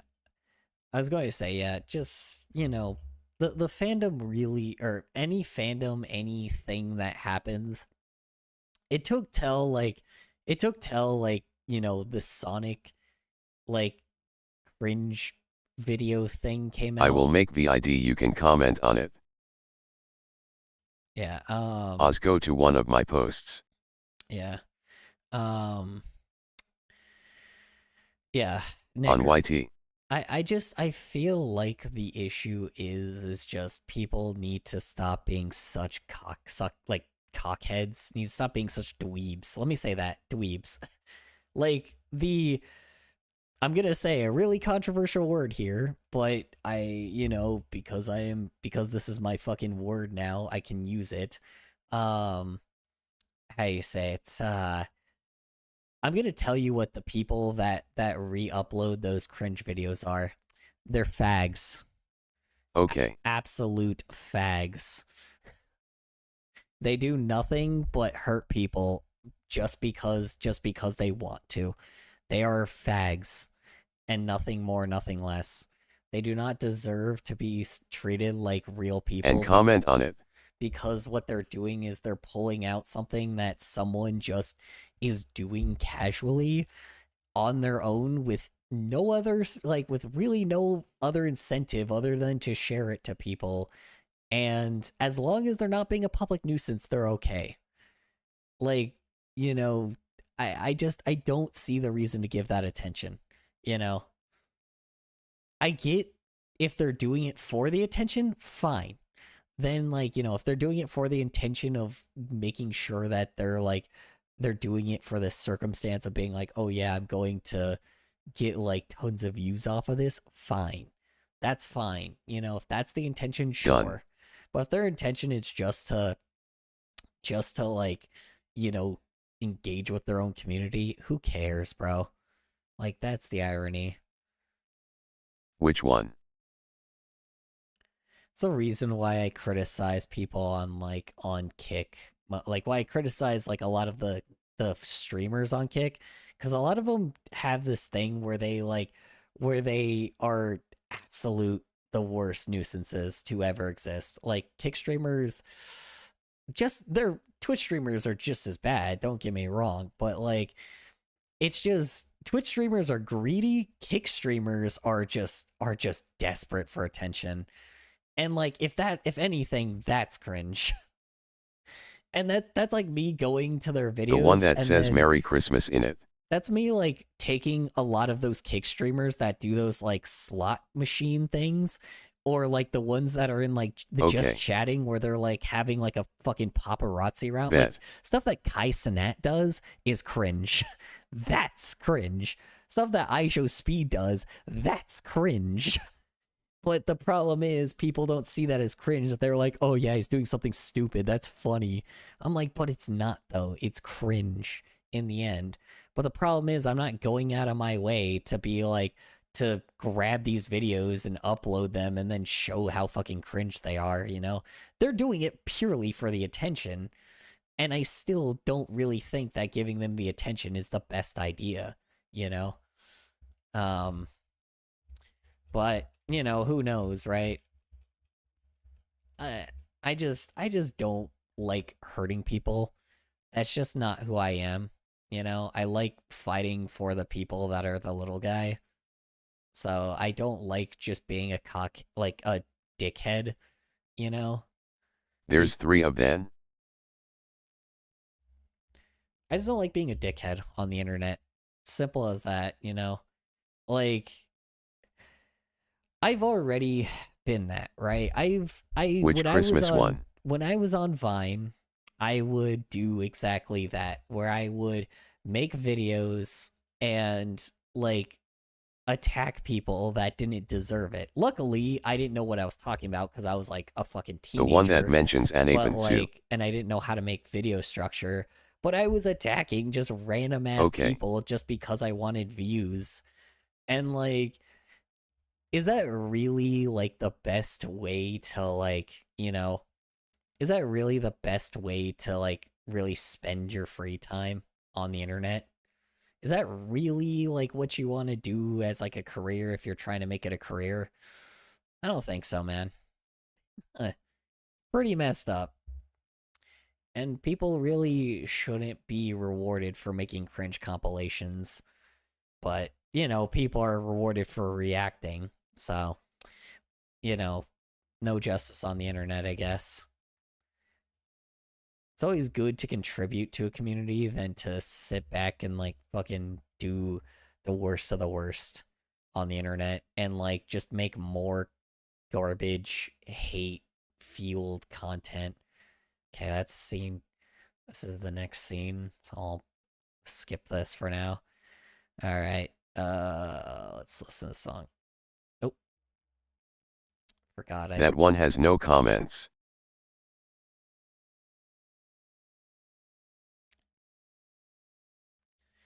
Yeah, I don't know. We have enough slop and hate-fueled garbage on the internet, you know? Would you rather waste your time doing? I'll do a different one. Would you rather waste your time doing being a jerk to people or just making content that's fun for people to watch? Because I know what I prefer. Okay.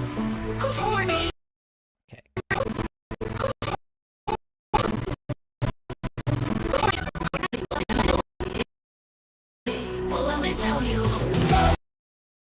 Okay, and this is where it cuts back to the choir.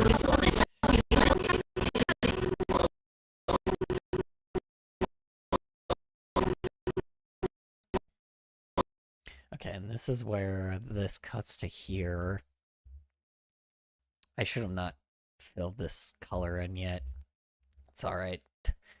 I keep, like, fucking coloring these things in because it's just, like, fucking just absolute full-blown, what do you call it? Full-blown just, impulse. Okay, anyway. Stream's gotta end, but, I'm gonna add this little thing here. Try the one that says, do I make YouTube videos? Which one? Okay. I don't know if you're still here, Superspurg, okay. or Necromancer, but, you know, I just don't want to be, like, you know, I just want to make sure people, you know, that's just my opinion on it. Like I said, I don't know. Salute Harley riders. I'm here. Cool. Yeah. I don't know. That's just my opinion, man. Like, if you're going to spend your time on It's the internet, not showing up. If you're going to spend your time on the internet, just kind of use it for something more positive. Because there's enough people that spend, like, if you, like, especially when you, if for commenting, you know. Color, we need help. No, you don't. Good God, man. Like, figure it out, please. Like, I gave you guys enough help. I'm sorry, but I don't have any more help I can give. I apologize. I wish I could, but, like, I do not have anything else I can give you. What kind of help?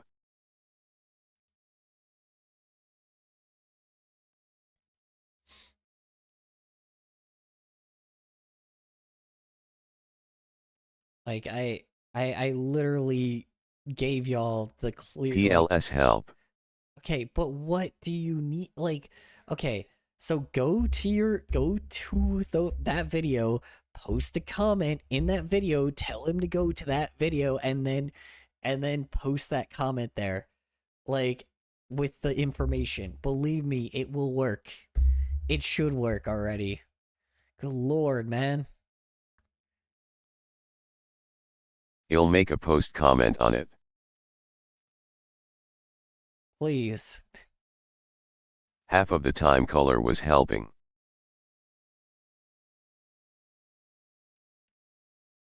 That is the best circumstance I can, like, really give you. Okay. That is, like, the last solution I have for you guys. I'm sorry, but that's, like, the last thing. I don't have anything else I can give you. I wish I could, but that's pretty much it, man.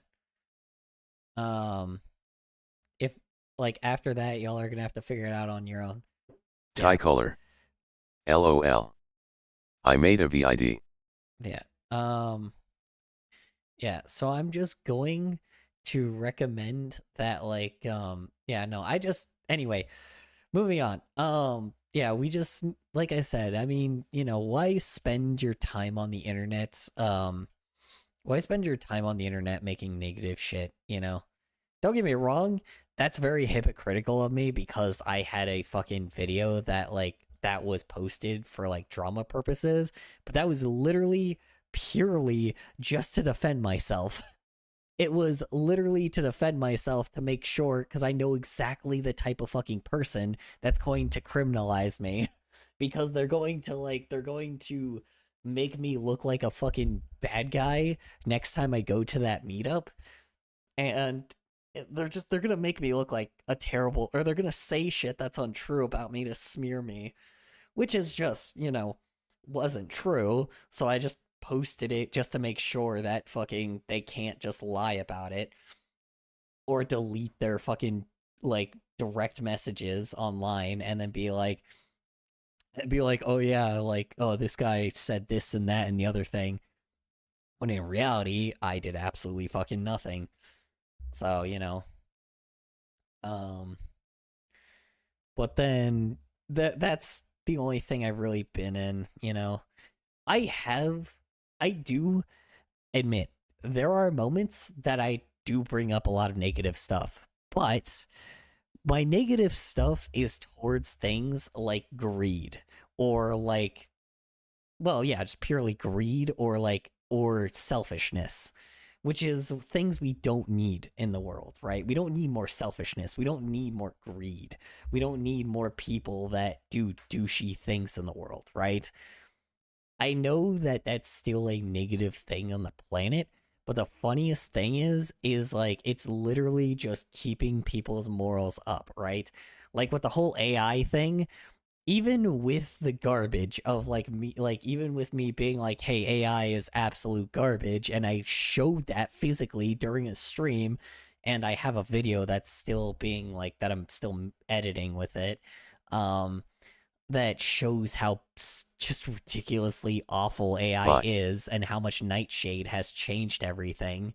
All right, you have a great night, Oz. Yeah, as much like Nightshade has done fucking wonders when it comes to sabotaging AI and poisoning AI. So it's like,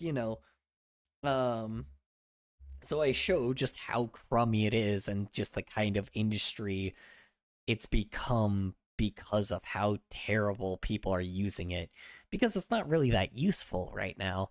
And the only people that are using it are people that are trying to exploit it for like making a content farm, which content farms, we already know how bad they are.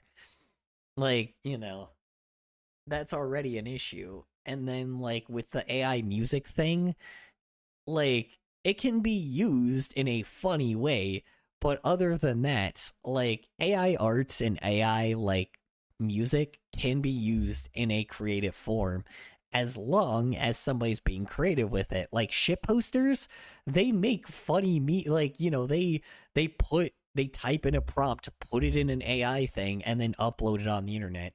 That's harmless, right? That's fine to do because it's a shit post.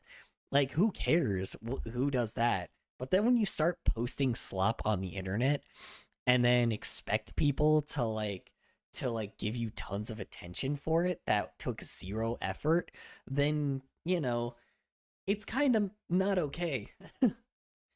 It's not okay to just like, especially with the ones that like Video Brinketto has been doing, because they came back again on a very old DVD VHS company that used to make like knockoff rip off like bootleg movies off of like really popular franchises like Disney and like Pixar stuff, and they used to just make like really rip off stuff to trick grandmas into buying those DVDs instead, or VHSs. Those companies basically, like, they're back, and now what they're doing is they're taking AI, putting it in a prompt, and the AI isn't churning out garbage and not putting anything out there. It's just, and it's not even that good. That's the irony. It's like it's like the one that's like very terrible, that like the eyes flash in and out or disappear, the arms just break randomly and like disappear, and the movements don't really move that well. It's just, there's no quality here. Let me I guess we could talk about it next time I'm on stream. But yeah, like, stuff like that needs to be shown to people, because it may be in a negative sense, but it's just pulling greed out of the equation. Nothing should be made because of greed. And that's the issue, Nothing should be made because of greed. There's a difference between struggling and like doing desperate moves to make an income, and then there's greed. And that's kind of the circumstance that we're at right now with that whole thing. And that's the kind of stuff I focus my energy on. It may be a negative thing, but it's a positive way of showing that people can, I'm not going against the whole AI generative art bullshit. Like, because AI, like Kakani, has been used very well. Like the whole channel with the Arthur story guy, like that educational channel that has Arthur, they use Kakani. They use AI. It's just interpretive AI, which is just, still keeps the quality, but just makes the workload a lot less, and makes it easier for artists to do what they do. But again, it's high effort and actually makes a lot of sense. It's like, it's production. It's easier to make everything work better, right? So, and that's okay, It's okay to have stuff like that. I mean, hell, if I go to like the refine tool in this thing, y'all probably can't see it. Yeah, if I like go to a refined, where's the action? There's a thing that can put refined. Kakani is an animation program. Yeah, Kakani, yeah. Exactly my point. Yeah. Kakani is exactly what I'm saying. It's like, it's an animation program. It's a little AI interpretive like program that can like make it easier to animate everything. And like, you know, what it does, unlike most of the generative it's not AI, an AI. Well, it is. It does. It uses AI. It uses interpretive AI to get people to work with what do you call it? To allow people to make stuff easier. Like if I was like trying to do like a non-smear frame and like have the character like just, you know, help me fill in betweens. No Kokkani uses vector-based animation. Yeah, but there's a part of it that you don't have to draw the in-betweens where it does it automatically for you. Or it helps with in-betweens, let me say that. It helps with in-betweens or like very, very simple things, you know? Like if I were to make this character like raise his arm up. Yes, that vector base. Yeah, so like if I use like a bone tool, like well, yeah, this is vector based. Hold on. Like if I It's not AI.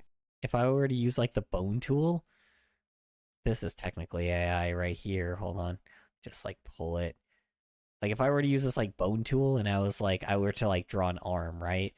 I were to draw like 3 squares of an arm and like do this where I'm like, okay, here's section 1, here's section 2, and then here's going to be section 3, right, of the arm.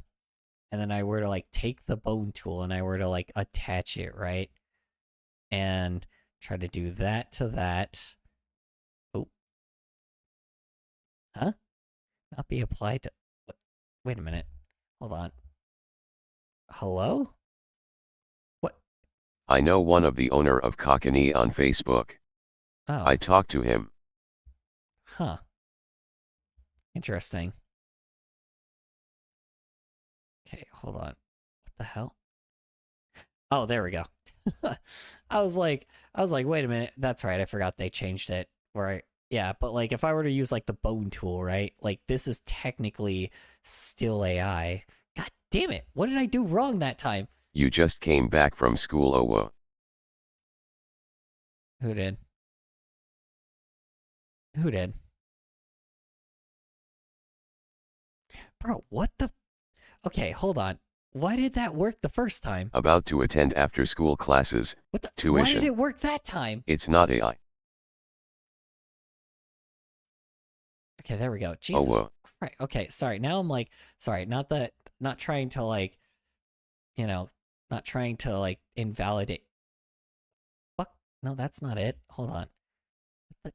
Why did it do that? Oh, uh-oh. Okay, yep, I definitely did not do that right. Oh god. Oh god.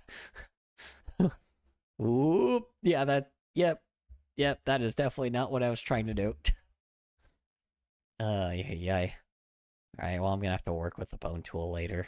Anyway. Good lord. It's vector-based just like Adobe Animate. Yeah. But much better without the crashing. Oh, cool. And now we just have a dead KSI body here. Awesome. I am not cleaning that up. I'm not gonna fire up the incinerator for that. Okay, hold on. Bind tool. Okay, am I wrong? Or is this not, like, supposed to be, like... I'm supposed to go from here to here, right? What the hell? Okay. I guess they changed the bone tool, because that used to just be, like, very simple. You just used to hold down a key while you were doing this, and then it... Why does it not do that anymore? That's really weird. Okay, I'm gonna have to relearn the bone tool. Because for some odd reason, it really doesn't want to do this. Oh, did it there. What about here to here? Okay, now it works. The fuck? Sorry, I'm like really confused on why it's like this now. Yeah, that is very different than what I remember. Huh. I think Adobe changed their bone tool. I think they changed the bone tool. Kind of. Yeah. Yeah, that's really weird. Anyway, okay. Not my point. Anyway, I'm trying to do puppet animation right now. But yeah, I don't know. AI is such a goddamn, it's a thing that's been around forever. You're not doing it right. It's a thing that's been around forever, but like, I'm just tired right now. I probably am not even paying attention. LOL. I'm not really paying attention to it right now. That's not what I'm focusing on. AI is such like a fucking, such a, like buzzword term right now. Because all it really means is artificial intelligence, and there's a lot of things that are artificial intelligence. Like, it's just the way that it's being used is used as a buzzword for investors, because investors poured billions with a B, billions of dollars into AI. And it's kind of, or like into like the AI art programs and generative AI with all the music and shit. And they are fucking losing so much money because of it. And they do not want to admit it. So they're trying to do everything they can to get their money back from it. And to be honest, I don't know how long it's going to be around for. Considering OpenAI ended up like hiring like a hitman to deal with a whistleblower, I'm assuming that probably, like, you know, considering they hired a hitman to deal with a whistleblower, I'm assuming they have a lot of money in it, you know. So, and they're, you know, it's just a very interesting thing that I don't know exactly how it's gonna go. I feel like what's gonna happen is all it's gonna do is it's gonna overcrowd the internet full of AI garbage, and it's just gonna make people want to like make sure that, because YouTube goes off the recommended of stuff that works, right? So like eventually, like, all it's gonna really do is like, it's just gonna filter out all the AI garbage and AI slop, and people are gonna go more towards like genuine artists and people that actually at least try to do something, even if it's shit posting, you know. Like all the like old Photoshop shit, I feel like people are just gonna start going backwards and try to like look at, even if it's like very low quality like artwork, people are going to start giving those more and more of a chance, because people will be so sick and tired of like finding AI content on their recommended page all the time. Because, you know, people that make memes of it, it's still funny, don't get me wrong, but like, I can see people getting tired of just looking at something that is just never going to be that interesting to watch, because it's never going to have a creative point to it, you know? Because you can always, here's the thing is, even if a robot makes a fully efficient animation, the writing never is good, right? Like the writing is like, it's like with Lackadaisy, the show looks beautiful, right? They had hundreds upon hundreds of animators, right? But they had no writer, which made the fucking show, the pilot, so bad, dude. They had no fucking direction in the show that really like was that interesting, and they kind of got rid of like, and they had a lot of like backpedaling, if I say so, you know. They kind of just completely like have plot holes now that make no sense, that are like, or contradictions that make absolutely no sense in the show. So there's that. It's just like, it just doesn't make as much sense. But then there's also like the episode of Tuning Up that also had a lot of plot holes. It was way better structured, but again, just not very interesting in the first place. You know, it didn't look as great either, but you know, that's just my own personal thing. But which show? What, Tuning Up or Lackadaisy? Both of them are kind of eh. There's a lot of pilots right now out for a lot of shows because they saw what what do you call it? They saw what Hell of a Boss and I never heard of Amazing them. Digital Circus have done. Oh, they're like major shows on YouTube, or they're not major shows. They're pilots that blew the fuck up on YouTube. So Lackadaisy and Tuning Up were like pilots, of like a show that was supposed to become a full series. But I don't know exactly if it's going to. Lackadaisy might. Tuning Up, not so much. People had a lot more mixed feelings about Tuning Up. But yeah, they're good. They're good episodes. Or they're good. Sorry, no, they're good episodes. They're not good. Sorry, they're not good. But like, they definitely need a lot of polish, or a little bit of revisions. The final product wasn't that great. They looked amazing, but again, they can look as good as they want. Doesn't mean that the writing was great. But there are a bunch of shows we did watch on here that had a bunch of pilots that were actually really good. And I think that they should, and I am really hoping that they continue to be a thing, because I really do not mind, like, watching all these, like, I do not mind watching, like, let's see, there was one that was, like, about, like, the Great Depression era, that was pretty good. That was very much like parody-esque. That kind of had like a Flapjack kind of style to it. And then there was this one that was like gave me like a what do you call it? It gave me like a what do you call it? Gravity Falls vibes. And it was like very low budget, but it was like the best one. The budget was so low on it, but it was so good, dude. It wasn't good. It had a lot of potential. It definitely had a lot of like stuff that people definitely had. Like, it definitely could totally pull the the fan base from what do I call it? Definitely could pull the fan base from that people that used to like Gravity Falls. They definitely that fan base could definitely just dive into that show for sure. Yeah, there's a lot of pilots on YouTube right now. Punked Pooch, I didn't watch personally myself. I didn't watch that on stream, but I did watch it, and it was pretty good. A little iffy, but it was pretty good.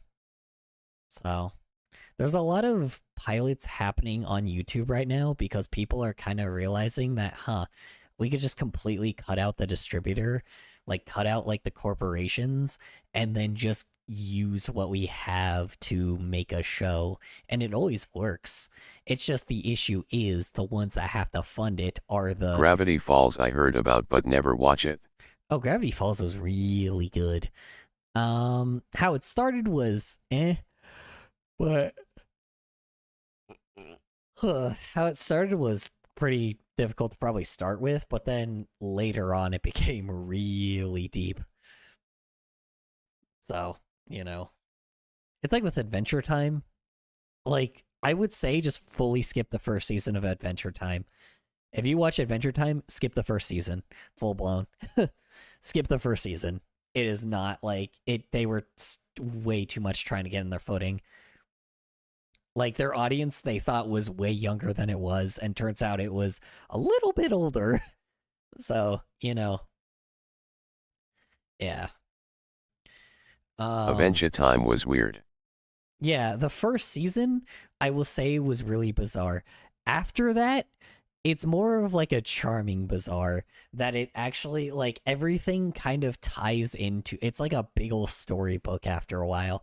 It's very, very, very fantasy and very, very, it's a very sad show though after a while. Like, it's pretty sad. It's very, very interesting. I will say I did not like Fiona and Cake. That's that series that spin-off that they made off of it, I did not care for it. It was not good. I don't care what anyone says about it. It was not good. It's like, oh yeah, but they tied in all this stuff that, like, that was like stuff they never explained about the show, but I'm like, did it though?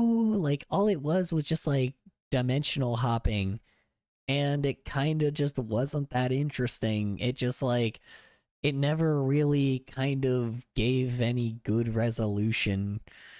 Like the ending was kind of barfy. I don't know. Anyway, I'm going way too long. I'm like 30 minutes past the time that I need to be streaming for, so